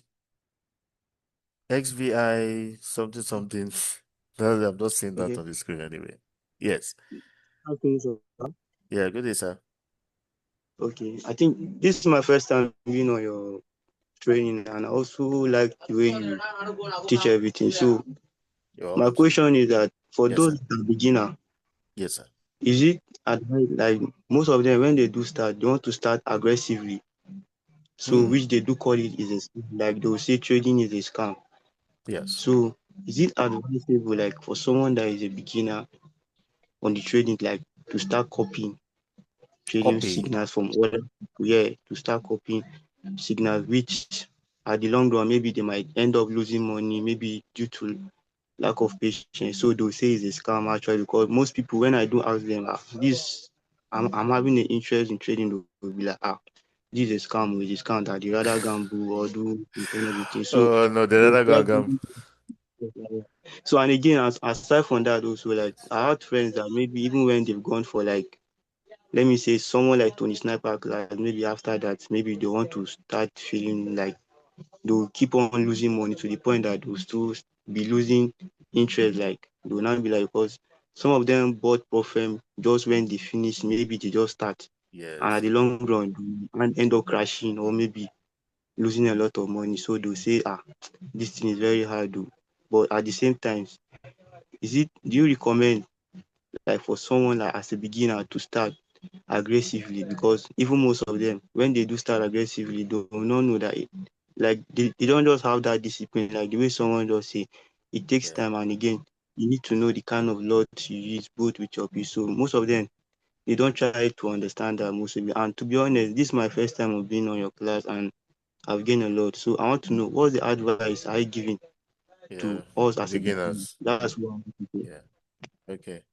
Yeah. For beginners, I would advise you to go conservative first.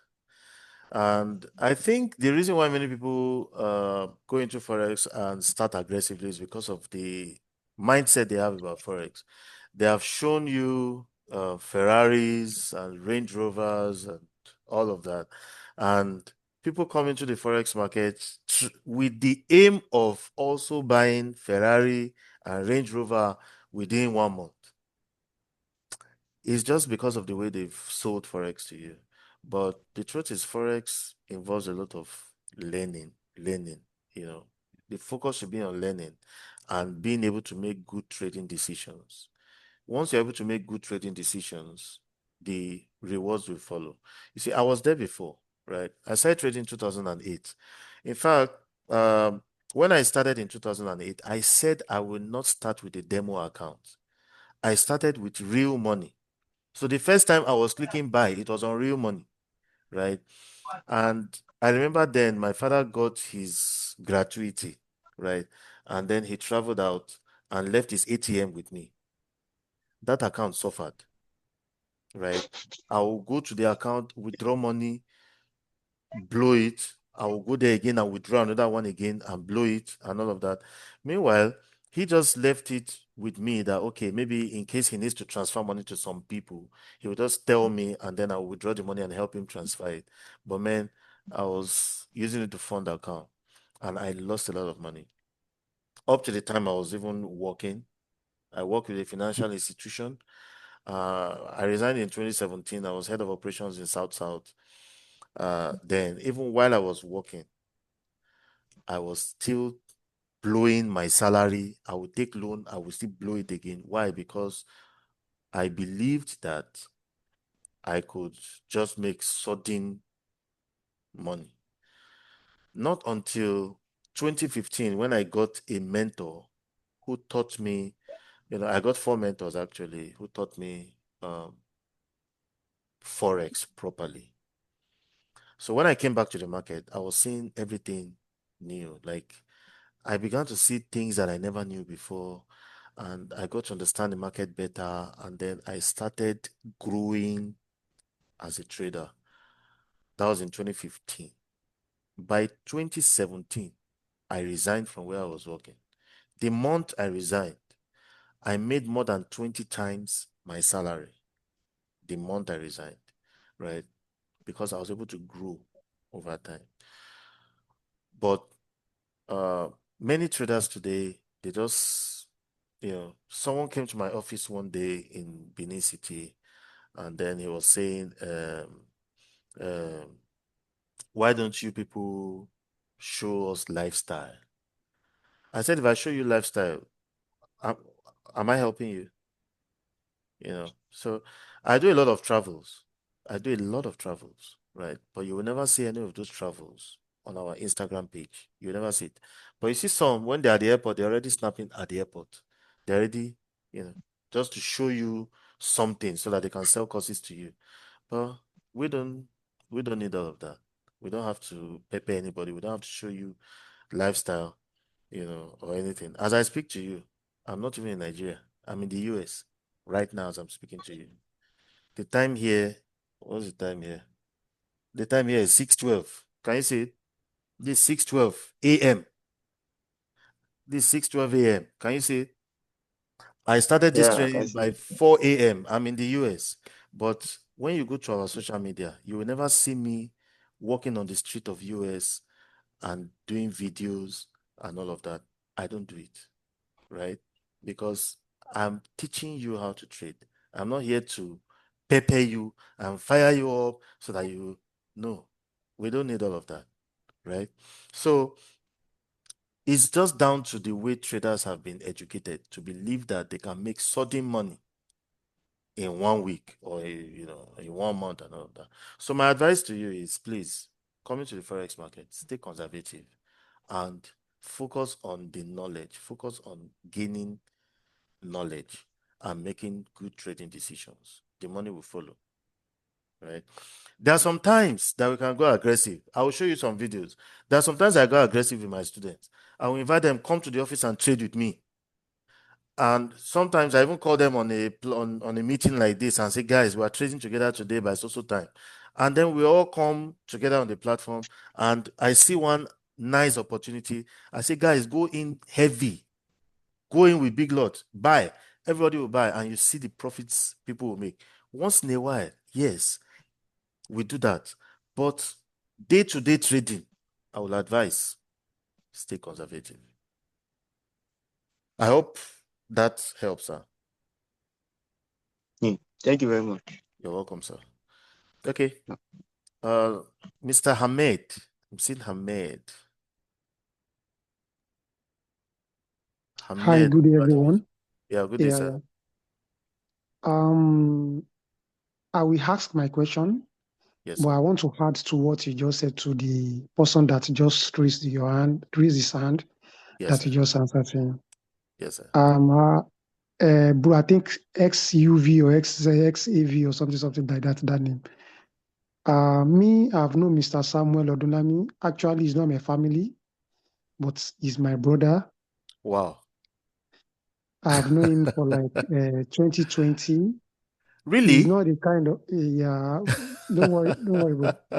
So Wow. 2020, during Interesting. COVID at Bodija, where your office is. So Wow. what I want to Wow. say is this: he's not a kind of person that has maybe social media. Maybe he puts his something or live on social media.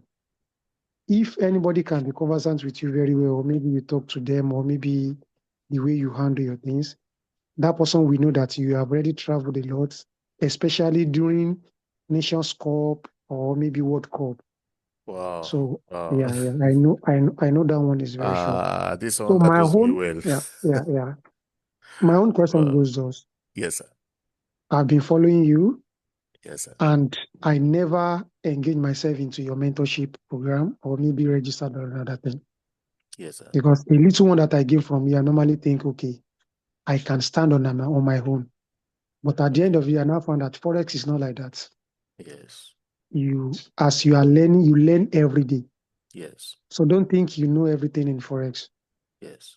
So for you to sack yourself, don't let me say they sack you, or maybe you said, okay, goodbye to your work, and Yes. you have been in Forex, and Forex has been doing well for you and your students. So Yes. for me, I think maybe I've know it all, but at the end of the day, I found that no. So you have to start Okay. again. So if you Yeah. can check my chat with you, I've chatting you a lot.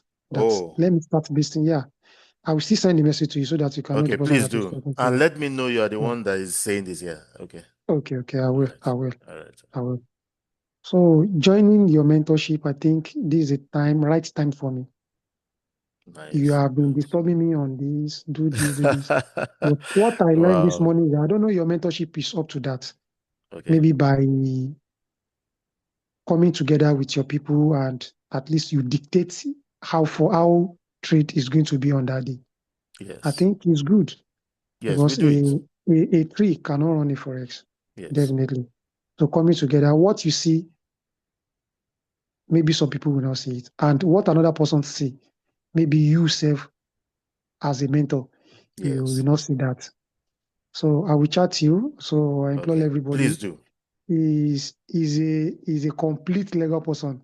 So consolation didn't jẹ́ kí n sọ Yorùbá. Àní okun omi aṣọ náà, yeah. So I Wow. just silent last week. I'm on your. I mean, is it last week or Oh, last 2 weeks? 2 weeks So ago. I'm on your. Yeah, 2 weeks ago. Yes. Yes, I'm on there, but I have a work to do. I just enter like 10 minutes and I left. I think this Oh, is the time for me to join your mentorship. So I've wow. seen some Wow. things that is hiding for me for a while. So since Wow. 2020, during COVID, at least don't let me say we suffer it together, and at least we enjoy it together as well. Yeah. I will chat you, boss. I will All chat right, you, boss. sir. No All right, problem, all right, sir. all I'll right. be Yeah, expecting thank it. you. Thank you so Okay. much, sir. You're Yes, welcome. sir. You're welcome. Yeah. Yes, sir. So, so that's how we'll help you to make money from the market. We give you daily trading signals, continuous training and mentorship, and also copy trading advisory. Um, in addition to what we give you, the brokers also give you stuff like this. You see this one, they said sell. You see the arrow pointing downward here. You see the arrow pointing downward. This is sell. So they're advising you to sell this pair down to this price. You see this one, the arrow pointing upwards. They expect you to buy and target this price. Here also, you see the arrow pointing downwards here. So they are advising you to sell and target this price. So those are some of the things you get from the brokers in addition to what we give you. And those things come in virtually every hour. So whether from us, whether from the brokers, you always have an opportunity to make money. Right. So these are rewards. Sometimes we have students that come to the um okay, I can see someone's 5 hands raised up. Okay. Please, can you do something for me? Just note down your question. So when we get to the end of the training, then you can ask your questions. I can see 5 hands, Afonja, something, and 4 others. Yes. Please, I just want to finish the session. So note your question. When we are done, then you'll be able to ask your questions. All right. So these are rewards. Sometimes we have students who just come to the group and say, "Hey, see the money I made today," and all of that. So we just put some of them here. This guy made $205 in a day. This guy made $333. This guy made $155. This guy made $122 in one day. This guy, you see his balance is 625. Equity is 709 because he was having a profit of 83.75. This was still running profit. This guy made $2,383 in one day. This guy funded $1,000 and made a profit of $95 in one day. This person made 327,000 naira. It's a naira account. I remember it was one of those days I invited them to come to the office to trade with me. This guy funded 320,000 naira and he made 122,612. And when you look at this trade, you see 170102. 170102. That means this trade took 1 minute, 2 seconds to make this money. Whenever I invite them to the office to trade with me, the trades are usually taken as 1700, right? 1700 on the dot. So 1700, and then the trade was closed at 170102. That's 1 minute, 2 seconds. This person funded 2.5 million and made a profit of 1,149,000. This trade was, you see, this trade took 46 seconds. It's 170046. That's 46 seconds that this trade took, 1,149,000. This person made $800, traded 4 lots, made $800. You see, 170120. This trade took 1 minute, 20 seconds. This person made 432,000 naira. It was closed 170109. This trade took 1 minute, 9 seconds. This person funded his account with 9,402. You see, deposit 9,402 and profit 16,700. He made this in three months. Yeah, this was 3 months. This guy funded 3,164, made a profit of 1,421. This person funded $1,000, made 264. This person made $217. This guy, this is one of my staff. He funded his account with 231,110, and he traded it for 1 week and made 892,000 naira profit. And of course, he made a withdrawal of 923,000 naira. And this is also the same person. You see the balance in his account was 33,682 naira. And he opened one trade, buying gold at 0.2. He used 0.2 lots. Can you see? Buy 0.2 lots.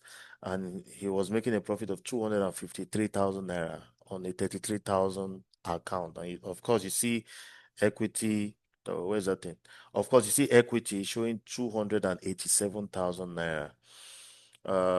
This is also the same person. You see deposit. What do you see? Deposit 25,000 naira.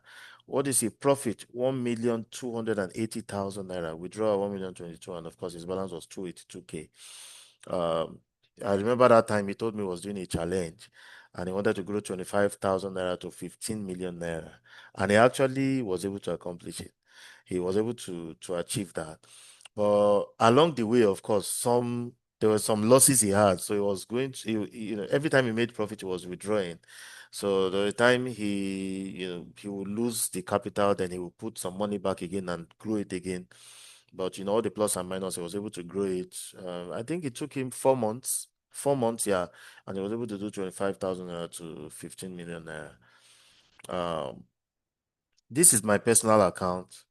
I funded the account with 13 million naira, and then I took this trade and I made 10.7 million naira. This trade, you see, it was closed 170609. So this trade took 6 minutes, 9 seconds. And of course, I made a withdrawal of 23.7 million naira. This also another student funded 1.6 million, made a profit of 448,000 naira.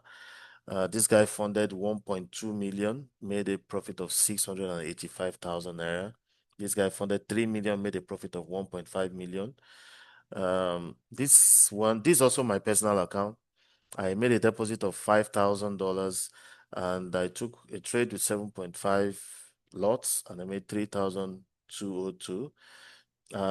This one is also my account. There was a day one of my staff told me about one opportunity on gold, and I just said, okay, now I had one careless $500 somewhere, and I said, look, once that breakout happens, let me know. So when it happened, she told me, and I just took a sell, and of course I made $437 on $500 deposit. This one, I was explaining something to somebody, and I had $72 in this account. So as I was explaining to the person, so that means when you get here, then you take a sell here and this and that. And as I was telling him, I was opening the trades, and $72 made a profit of 652, and of course the equity reading 724 here. This is also my account. Is also my personal account. I made a profit of $8,193. I took this trade on gold. It was a sell trade with 10 lots, and I did 8,193. and I withdrew 15K. I was having $12,000 in the account. Then I took the trade and I made a profit of 8,000 plus. So the balance in the account was 20,000 something after that. And then I made a withdrawal of 15K. I actually did a screen recording when I took this trade, which I'll still show you. I did a screen recording of this trade. So this is also another student, made a deposit of 1,500. And they made a profit of $1,921. This is also another person, made a deposit of $1,800 and made a profit of $1,939. Okay, this is screen recording I did. This is screen recording I did. Can you see the figures changing? Sorry. Okay, I needed that thing to go up. Okay. Okay, so you see the figures changing. You see that the balance in the account was 12,200 and something, right? So I took this trade, sell go to 10 lots, and then you see the profit running. So this video is about 3 minutes or so. So around 3 minutes, I took this trade. So you see the stuff running. Yeah, this was a sell opportunity. I expected it to drop to this level. Yeah, so that was it. So this was a trade that I did. I made that 8,000 something dollars on. Okay. So 4K, 5K.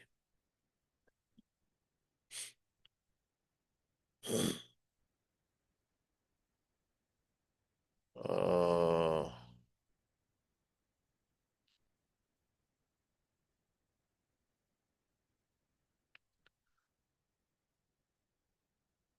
5K. So yeah, you see it's dropping, it's getting towards the target. So of course, once the trade hits take profit, the trade will disappear from, it does disappear, then it will be added to your balance. So this was when the trade was running 5K, 6K.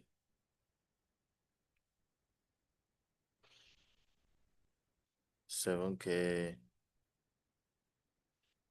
And sometimes these fluctuations can these fluctuations can sometimes make your heart beat, but once you've done it for a while, yeah. Once you've done it for a while, your mind will done strong.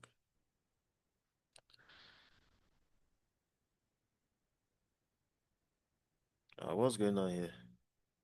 Child abduction. They kidnap Pekin. What's going on? Wow. All right, so you see it has disappeared now. And you see 20K. So now the trade has closed. Now you see the way the price dropped. It went beyond my take profit level and it had, banked my profit already. So this 20,472. And then of course, after that, after making that profit, then I made the withdrawal. So someone has a question here. Okay, I'll take only one from Mr. Afonja.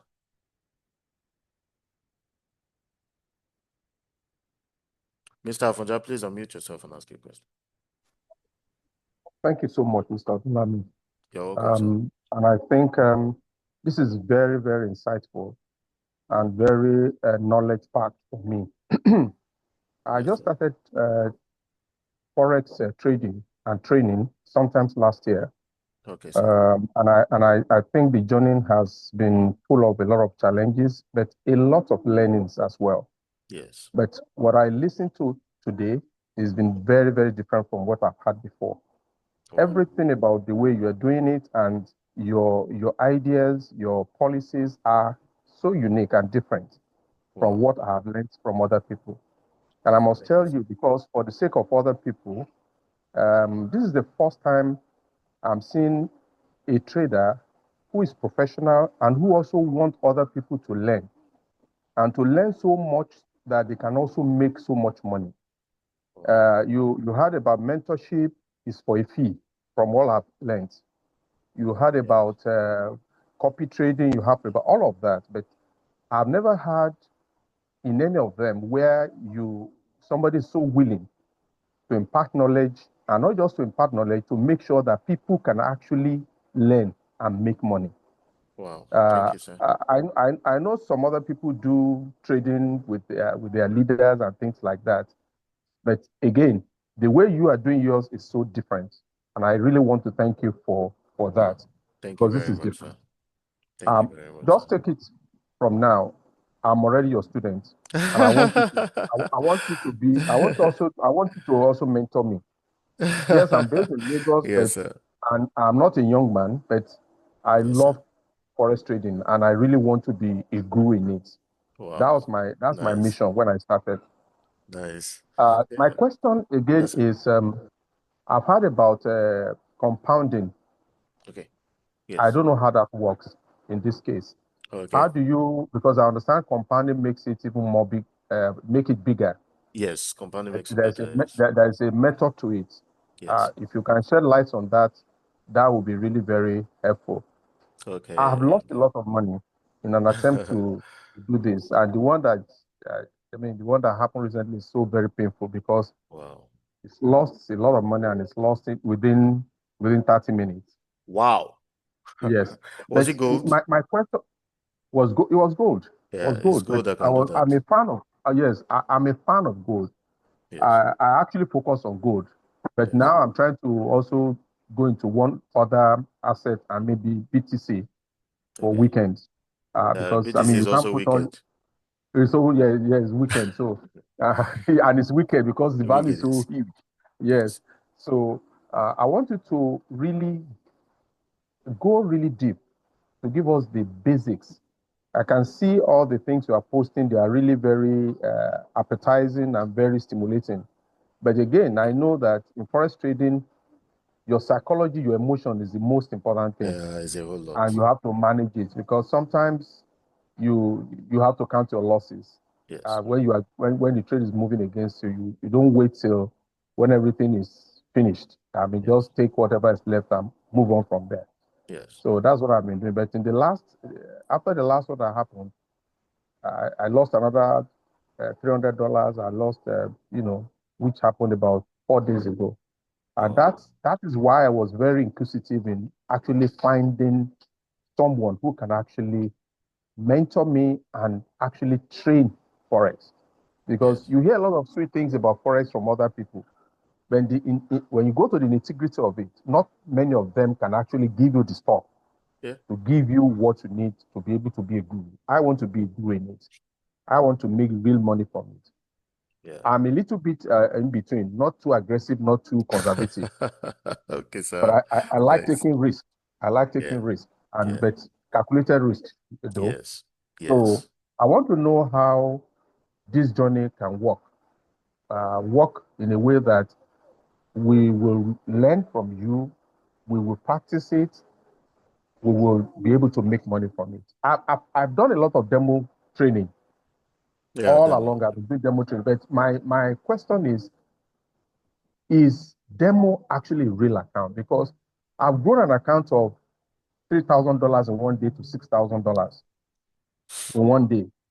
Yes. And I'm like, oh, is this thing so sweet? But when you put real money, it's not the same experience. When I put real money, it's not the same thing. And I want to feel that, no, the demo is just to attract you and whet your appetite for, so that you can put real money. Because I haven't seen, there is no way, okay, like the one I started yesterday was from 5,000. And as I closed of yesterday was already 7,000. Wow. And you begin to ask yourself, why is it that I do well on demo, and when you put real money, you don't do well on live account? Apart from because I manage my emotions, I don't want to be too aggressive when it comes to it. I take it as if it's real money. You understand? So that's the second point. Then the last one is that how do you make this a good opportunity for every other person to learn? I know you've started training, but I think you have something like apart from the WhatsApp platform or Telegram or whatever, you need to have a forum where you bring people together and then we can share experiences, and then you can bring other people. You post some good results right now. Yeah. But you can bring these people in, let them share their experience, so that we can learn from best practices and why you are taking the lead. Because I think this is very important. It is not enough for you to say, I know most of the things you taught today I already knew before now. But now, when you want to put it into real life trading account, it's a different ball game. Yes. And I keep asking myself, why do I keep losing? I've never really won. I've never really made profit from this since I started. So, and I think I'm your asking myself, experience will soon change. yes, because it's something that I look up Yes. to really do like a profession. I'm a pharmacist by profession. Oh, I nice. retired about in 2018, and I'm Wow. doing some other businesses, but I really want this because this can change you, can also break you at the same time. But when you get Yes. it right, it can really make you, and you can really make Yes, it big can be a money. very good opportunity. Yes. Yeah. So thank you so much, Mr. Odolami. I'm really very grateful. You're welcome, sir. Now, talking about compounding, compounding is very good. It's a very, very good way to trade, compounding funds. If, for instance, you go into a trade, you're targeting maybe 10% per trade, and you put $1,000. The first time, your $1,000 grows to 1,100. The next time you are making 10% of 1,100, which is 110, so it Yeah. goes to 210. Then the next time you are making $122 like that. So you get to $2,000 faster, right? When you compound. But if you keep using 0.1, 0.1, or keep targeting 100, 100, 100, you have to trade 10 good times before you get Before to you can make it. 2,000. Yeah. But with Yeah. compounding, you don't have to trade 10 times. With maybe 7 or thereabout, you should hit Sorry, 2,000. sir. Sorry to cut in. Is that what compounding is? Because I know compounding also is used in copy trading as well. But is Yes. that what it is? Because me, Yes. what you just explained to me now, Yes. I really don't believe in it. I believe in what you do. When you make your profit, take it out. So that when Yeah. the trade goes against you, you are not going to start from ground zero again. You already have some money Exactly. kept somewhere you Yes. can reinvest into it. Because if the trade goes against you, you can wipe the whole thing, including the profit you've made earlier. Yes. But I So think with risk management, you shouldn't just lose yeah, everything like that with proper risk management. Because when you are going to the trade, you should know what percentage you are willing to lose, what percentage you want to make. So if you lose a particular percentage, it's a maximum of that percentage. You're not losing everything. yeah, I know. But again, if you in risk management, you also need to look at allowing the trade to run because sometimes you cut yourself off when the trade has not hit the target. That's why Yes. I'm happy that you said you send signals daily and all that. While we're Yes. learning the act of doing this right, I think it will be good for us to have that. So that when you are making profit, it energizes you, makes you feel okay, I'm winning. And then you have Yes. more energy to want to do more. To do more, But yes. for me, I think once you make your profit, take it away. When you want to increase the capital, if you've made about 2,000 over time and Yes. you started with 1,000, you can decide to say, okay, let me add one more 1,000 to the 1,000 and then trade with 1,000 because then you have a bigger opportunity to make more. But again, if it goes against you, if care is not taken, you lose a substantial part of it, and that's my worry. So I think Yeah, it's it's best just for different trading styles, really. Because yes, it sometimes if is. you have good risk management, you can actually leave it and compound without withdrawing. But of course, if the Even that is strategy you not are foolproof. using is one that can lose all your money at once, then as you're making profit, you're taking it out. Yeah, okay. So thank you. So That's okay. you're So welcome, sir. how do I join your mentorship? Yeah, I'll talk about that. I'll talk about that. Okay. All right. Yeah, Thank you. yeah, it's Thank you pretty so much, simple. sir. You're welcome, sir. Yeah. So, uh, yeah, there are some times when we usually invite students to come to the office to trade with us, and there's sometimes we're not videoing it before, but my staff, well, oh God, we have to keep records, we have to video, we have to do this. I say, okay, you guys should video. So the side videoing. So these are some of the videos. This was Okay. 2024. Wow. Um,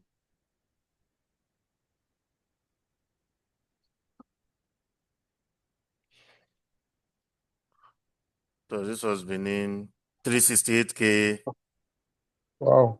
$377, 1.68 million, $226, 4.5, 369,000 naira, like that. So there are actually many of these videos. This one was when July 2024. Yeah, so that was me, of course, addressing the students. Then 321, 289, 2,400, 362K, 151K, $321.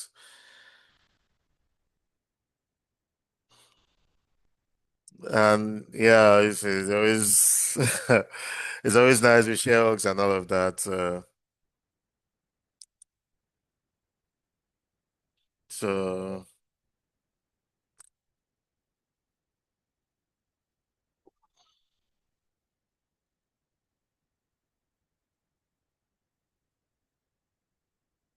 so these are just some of them. And then there are many of these videos. There are many of them. Many of them. This one was when was this? This was November 2024. Okay.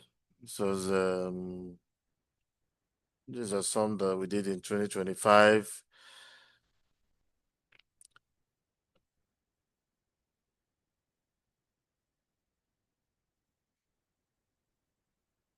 So yeah, there are so many of them actually. Which one is this one? November.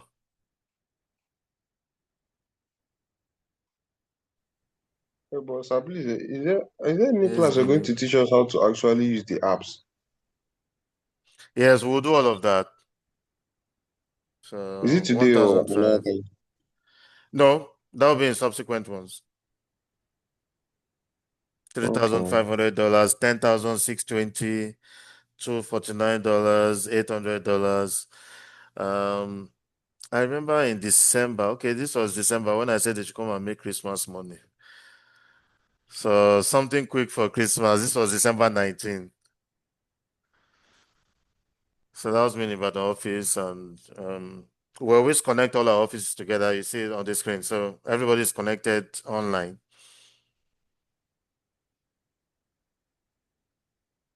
So this is Benin office.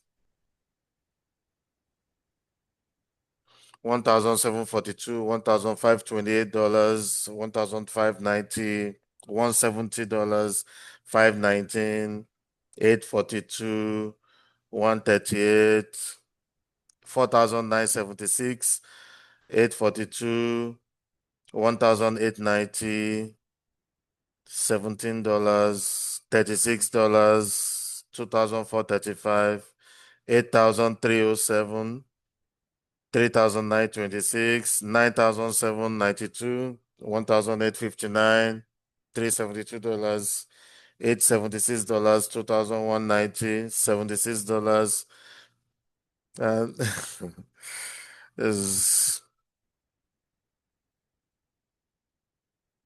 so 142, 210, 87, 96,000 naira, $91, 2,788. So, and then in January, when I go back to Benin, then I invited them again to come to the office. So this was January 9, yeah, when I go back to Benin.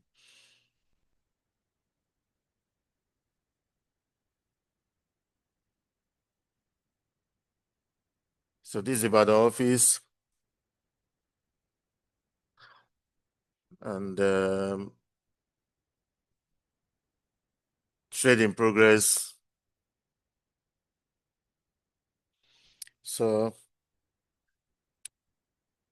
2,218, $220, $12,057, Someone made $14,000 here. 3,070, 4,465,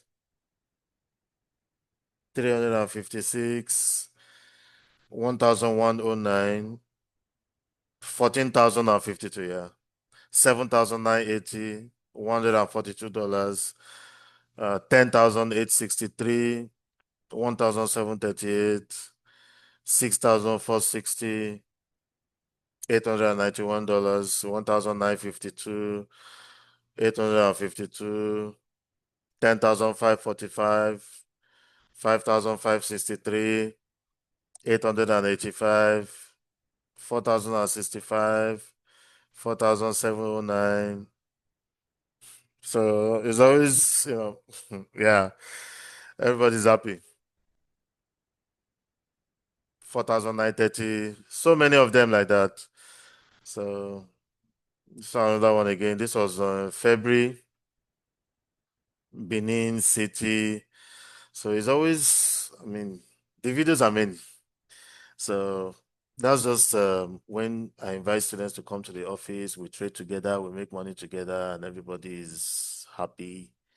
And there's some news we trade. There's a particular news we've traded for 40 consecutive months. We trade multiple news in a month, but there's a particular one we've traded for 40 consecutive months, and we've had only one loss on it in over 3 years.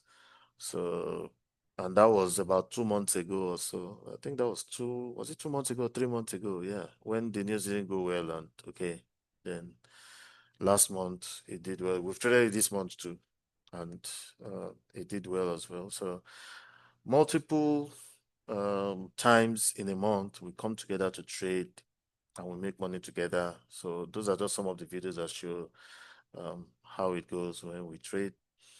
It's always together as a group, and it's always a very good time. And we're able to make some bulk money, See people making $10,000, $14,000, and all of that. I think that's the highest we've had so far, $14,000 in one day in the office. So we're hoping that soon we'll see people What was making the capital? What was capital invested?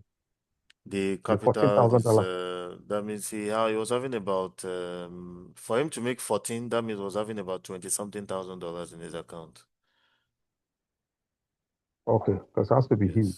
Yes, that would be huge. So he was probably having about 20 something K in his account for him to make $14,000.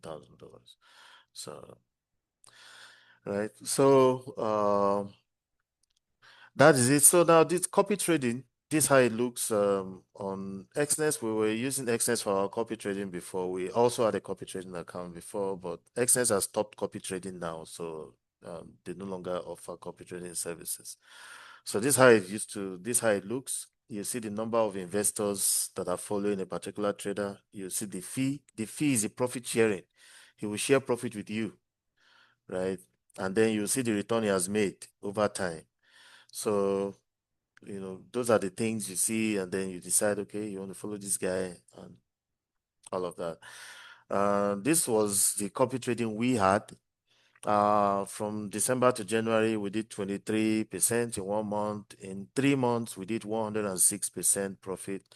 In 6 months, we did 209% profit. In 1 year, we did 325% profit on our copy trading. But of course, now they've stopped copy trading. So, all right. Now, why do we trade Forex? Why Forex? One is the accessibility. It's a very accessible market. You can trade, just download the app and trade on the go. Download the app and trade. It's a very accessible market. It's a 24-hour market. You can trade any time of the day. Narrow focus. You can decide to focus on only one pair and make your money on only one pair. For me, I love gold a lot. More than 90% of my trades are on gold. I love gold a lot. And, I have a friend that trades only crude oil, and he makes his money on only crude oil. He was trading for Afribank during the days of Afribank. He was trading crude oil for them, making good money. They were doing profit sharing, right? High liquidity. The market is highly liquid. There's never a time you go to the market, you say, I want to buy dollar, there's no seller. I want to sell pounds, there's no buyer. You always have buyers and sellers. It only adjusts itself based on demand and supply. And when you make profit, you can withdraw your money instantly. Once you make the profit, you can withdraw your money immediately and you see a lot in less than 2 minutes, right? It's a very liquid market. The market cannot be cornered. You can't have one individual coming to hold the market to ransom, right? The market cannot be cornered. High profitability. The fact that you have access to leverage helps you because you're able to make so much money from just little capital because of the high profitability of the Forex market. What's also unique about the market is that every sort of movement is an opportunity to trade. Whether the currency is going up or going down, or the commodity is going up or going down, is an opportunity to trade. When it's going up, you buy. When it's going down, you sell. Simple. And you just make your money both ways. You know, someone called me one time and was asking me, this one that there's a global financial crisis. Are you sure the Forex market can survive it? Are you sure it can withstand it? I say, man, when there's a global financial crisis, it even makes it better for us because the market movement is one way. When there's any global uncertainty, we just buy gold, because the whole world is running to safe haven assets. So we buy gold, we buy US dollar, we make profit, right? So, or maybe you talk about war in the Middle East. If there's war in the Middle East, it's very simple. We buy crude oil and we make money on buying crude oil. Because the fact that there's war there is going to affect crude oil supply from that region, and it will create a global scarcity of crude oil, to create a scarcity in the global crude oil market. And of course, that means the price of oil will go up. So we can just simply buy crude oil. So some of those things, we need to put into consideration the fact that the Forex market cannot crash. It cannot be no more. It has been here and it will always be here. So, having said that, it's important to note that as profitable as the market is, it still carries all the risks involved with financial trading. You should always be aware of the risks and never risk money that you cannot afford to lose. I always say don't use essential money to trade Forex, right? Don't start using your children's school fees or your house rent. You say, my house rent is 1 million naira and I've saved 500,000 naira. So let me go and trade the 500,000 to double it so I can pay my rent. You will lose that money, I can assure you. Or your children's school fees. Or don't use essential money, because when you use essential money, you are emotionally attached to that money. And once you're emotionally attached to money, you will definitely lose that money because you will be making irrational decisions, when trading that money. So be very, very careful of that. Some people ask me, can I take a loan to trade Forex? I won't say take a loan, and I won't say don't take a loan. But what I will say is, if maybe your salary is 1.2 million and you want to take a loan and they tell you you pay 200,000 naira every month, yes, if you pay it, you still have 1 million naira to spend. Yeah, okay. So you can take a loan.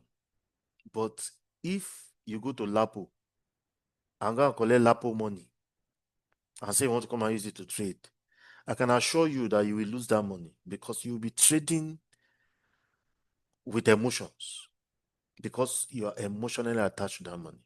So I always advise that you put money that is not essential money so that you can trade with freedom. It's only when you trade with freedom that you can make very good profits on your capital.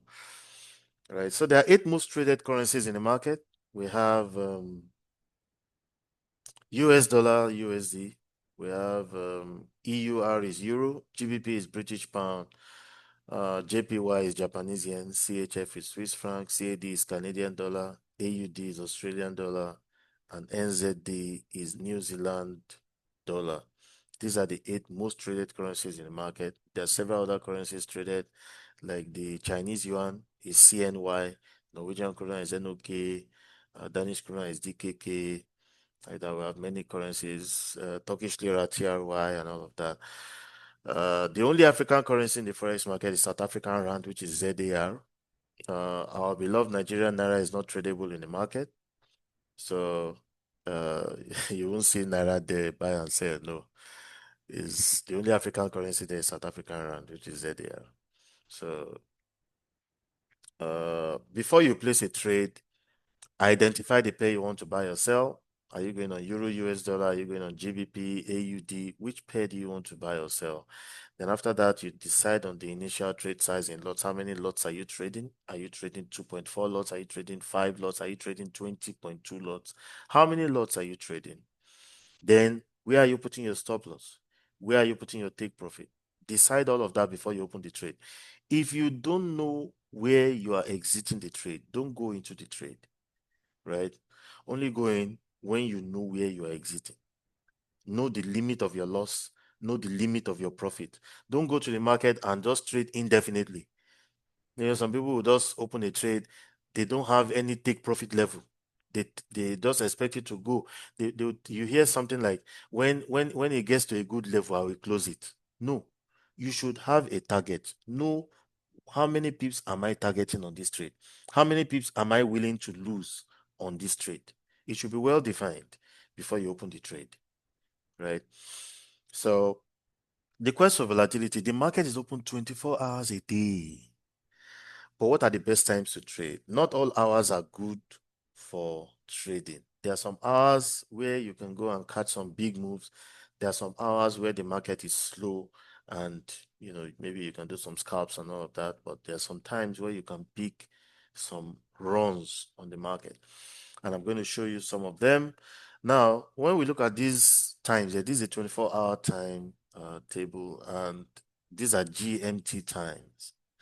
And we know that Nigeria is GMT plus 1.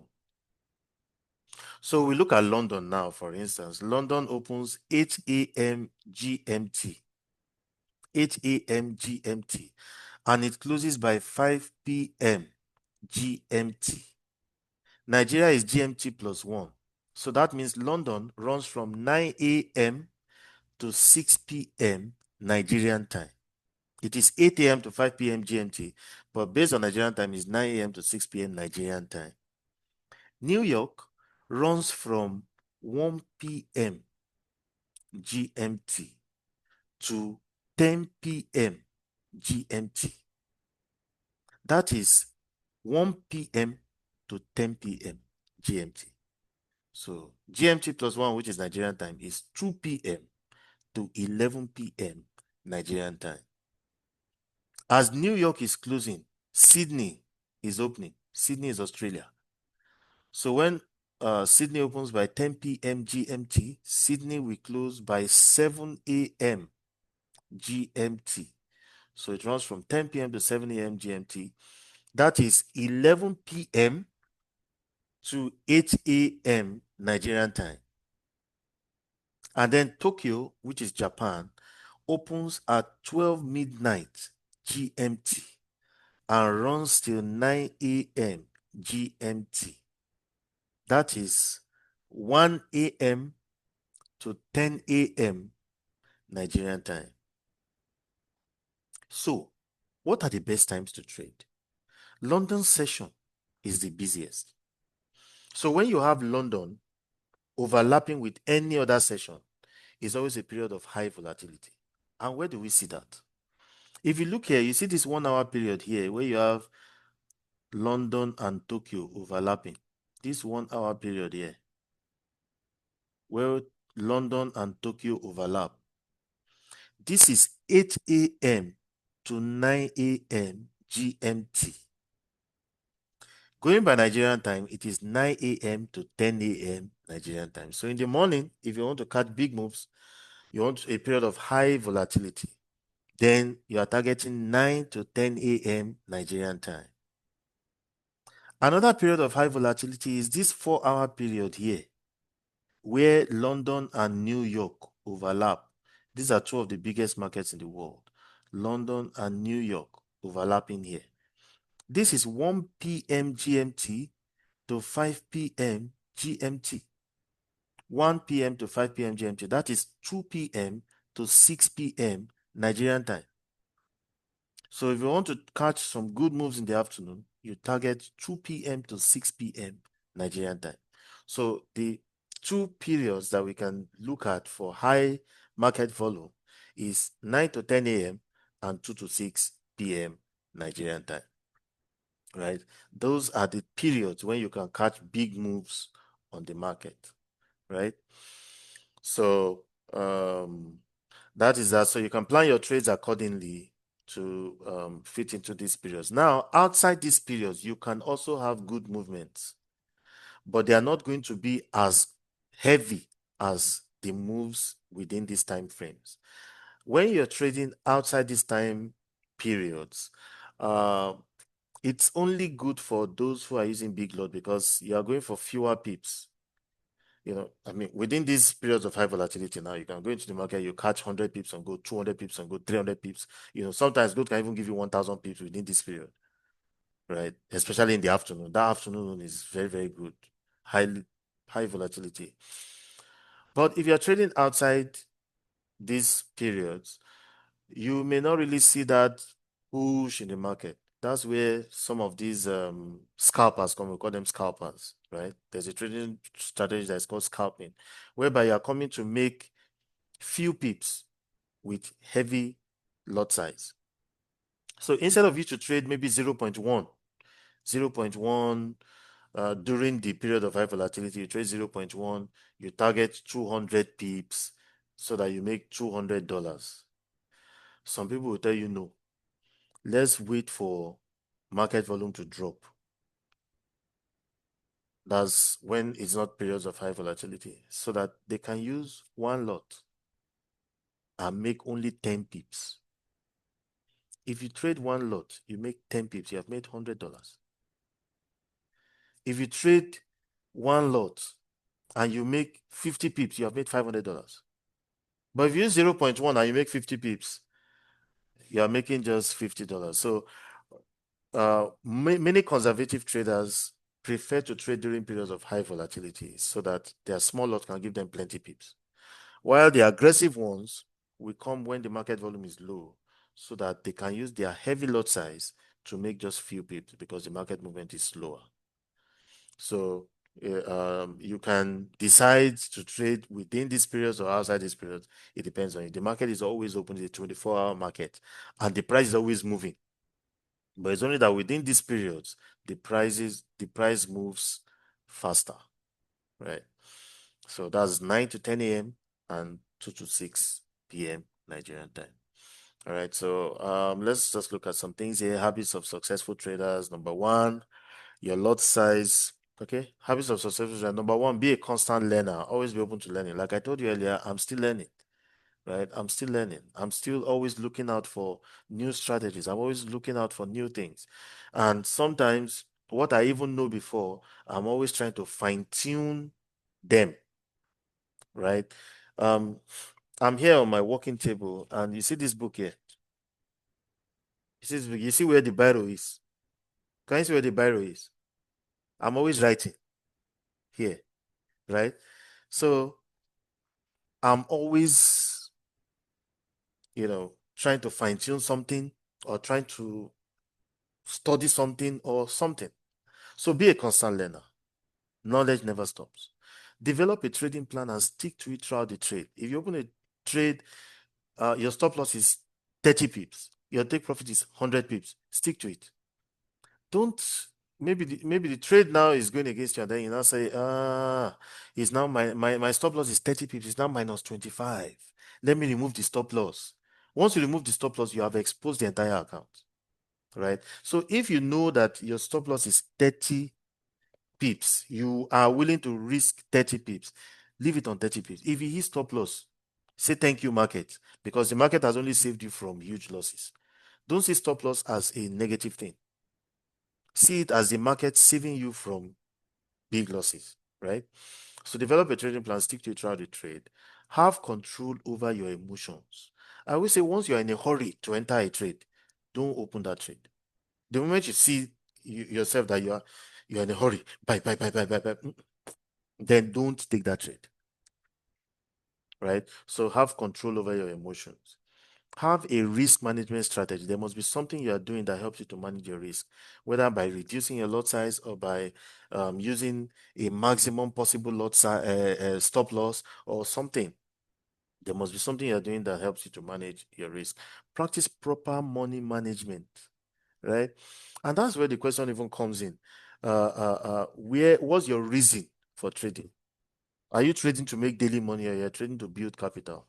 If you are trading to make daily money, once you have made your profit for the day, leave and take out that profit from the account. Don't leave it there, right?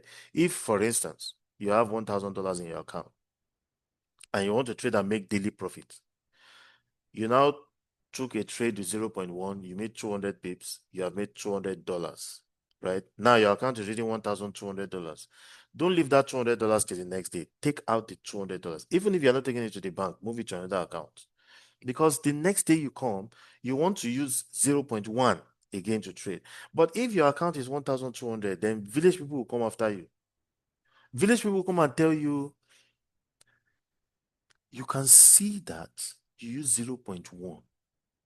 You made 200 pips. Now your account is 1,200. If you use one lot now and you make 200 pips, don't you know you make $2,000? Do you know the worst thing that will happen? That's the line they will use to catch you. They tell you the worst thing that will happen is that you only lose the money you made yesterday. Your capital is still intact. And you too, you will look at it. And the village people will be telling you, Shebi, you're a professional trader. Shebi, you know that the price is going to go from here to here. It can't fail. It will go from here to here. Use my son. Use one lot. You too, you sit down, you look at it, you say, it's true. It's true. If I use one lot on this thing, it should just go from here to here. And I'll make extra $2,000. Then you open the trade with one lot. Do you know that true, it will go against you, you will see minus 200. But do you know that you will not close it in minus 200? But they told you that you only lose the money you made yesterday. Your capital is still intact. But when you see minus 200, you will still not close it. Then you start looking for excuses. Okay, there's a level. It's okay. I can see there's a support somewhere. Okay, when it drops to that place, it will reverse. It will drop to that place. It will not reverse, and you will still not close it. Your account will now be on minus 500, minus 700, minus 900, until you lose the diamond. And when it now gets to minus 800, you're not seeing your equity is now showing you minus 300. You can't the vex. Hey, take everything now. Take everything now. Take everything now. Who you the vex for? Right? So make sure that when you make your profit for the day, take it out. Now, if you are trading to build capital, if you start with $1,000 and use 0.1, right? When it gets to 1,100, you increase your lot size to 0.11. When it gets to 1,200, you increase your lot size to 0.12. When it gets to 1,300, you increase your lot size 0.13. Like that until you get to 2,000, then you will be on 0.2. Then 2,100, you move it to 0.21.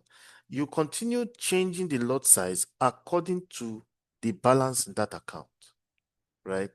And if on the first day you start with $1,000, you now have a loss and the account drops to $900 with 0.1. Don't go to the market and use 0.1 to recover that money.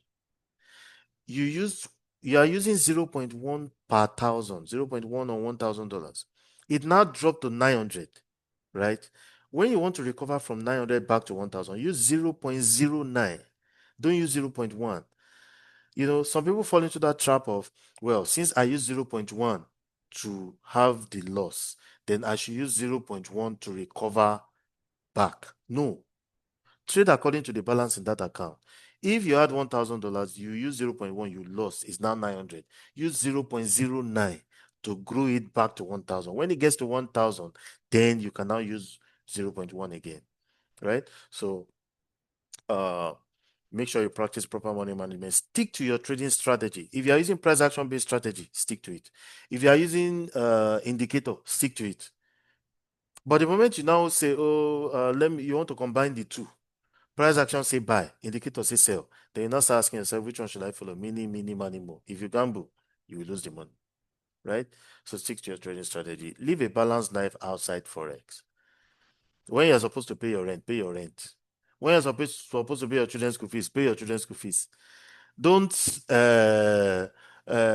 you know, some people, when it's getting close to when they want to pay rent. Then they'll not start, hey, okay, let me use 5 lots. If I use 5 lots now, in the next 2 hours, I will make my rent. I'll be able to, hey, live a balanced life outside, so that what you're experiencing outside will not come and spoil what you're building in the Forex market, right?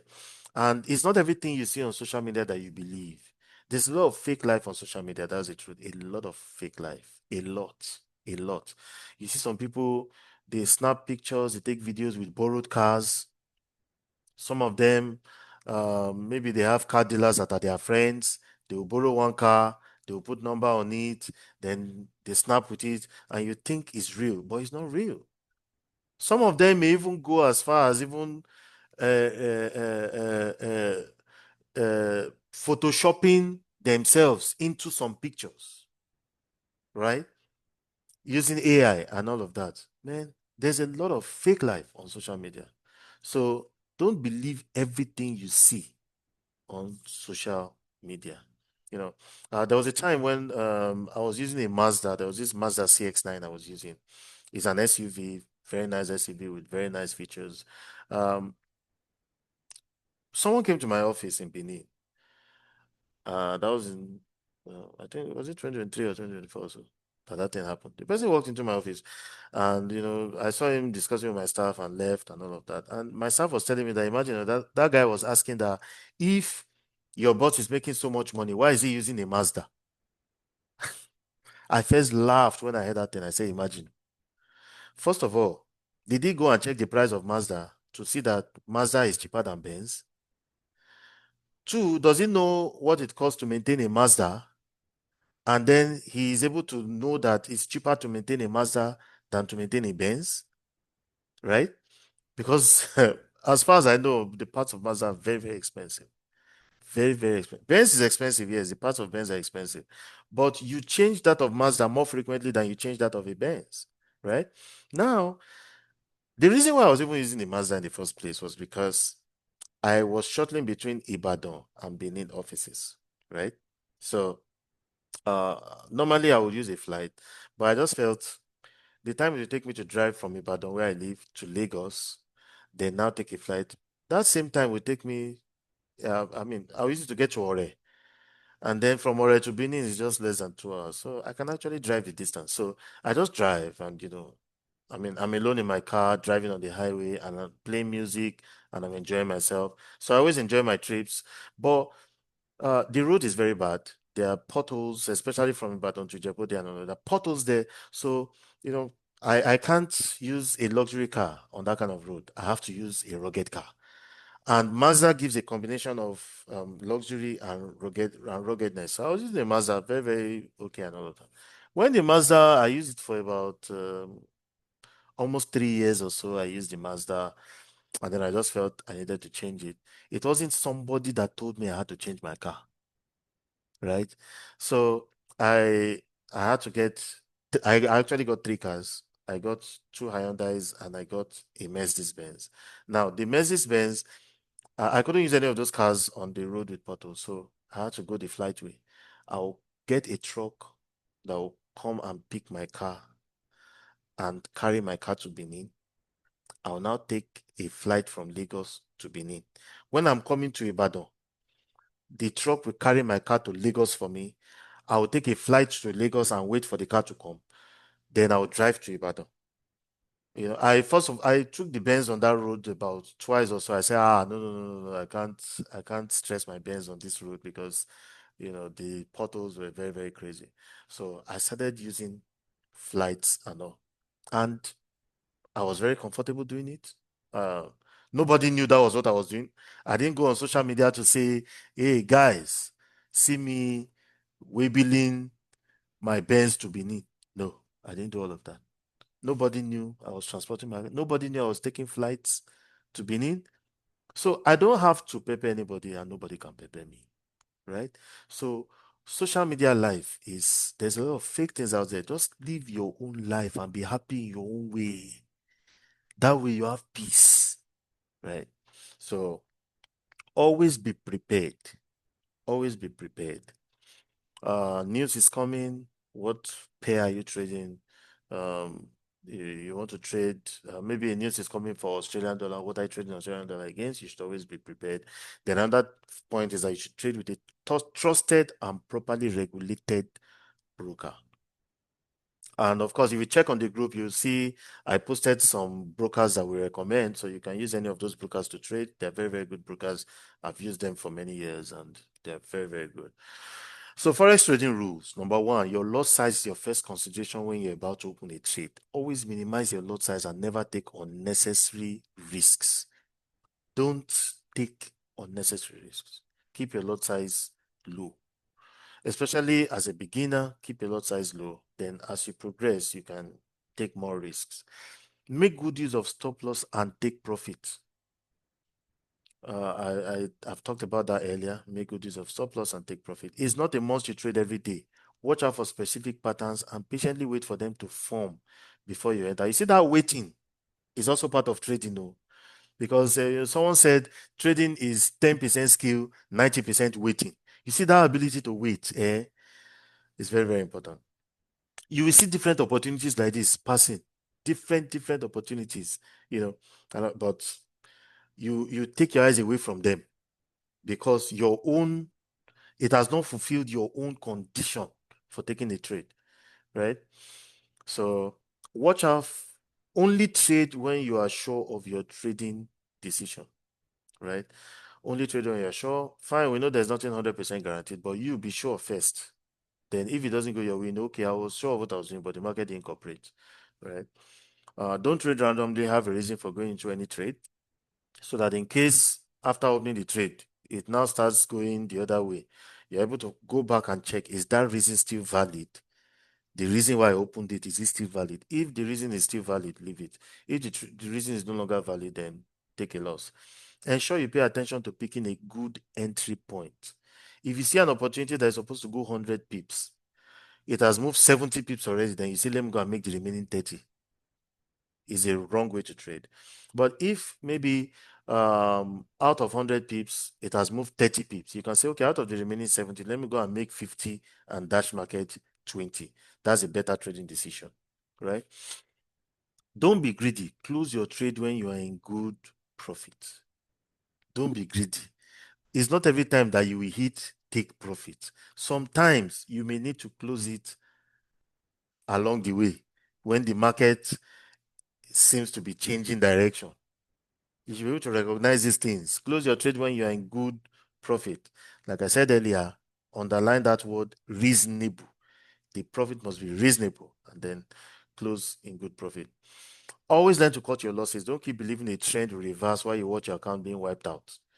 If you have $1,000 in your account, if you lose $70, let's say you lose $70, you still have 930 remaining that you can use to recover that loss.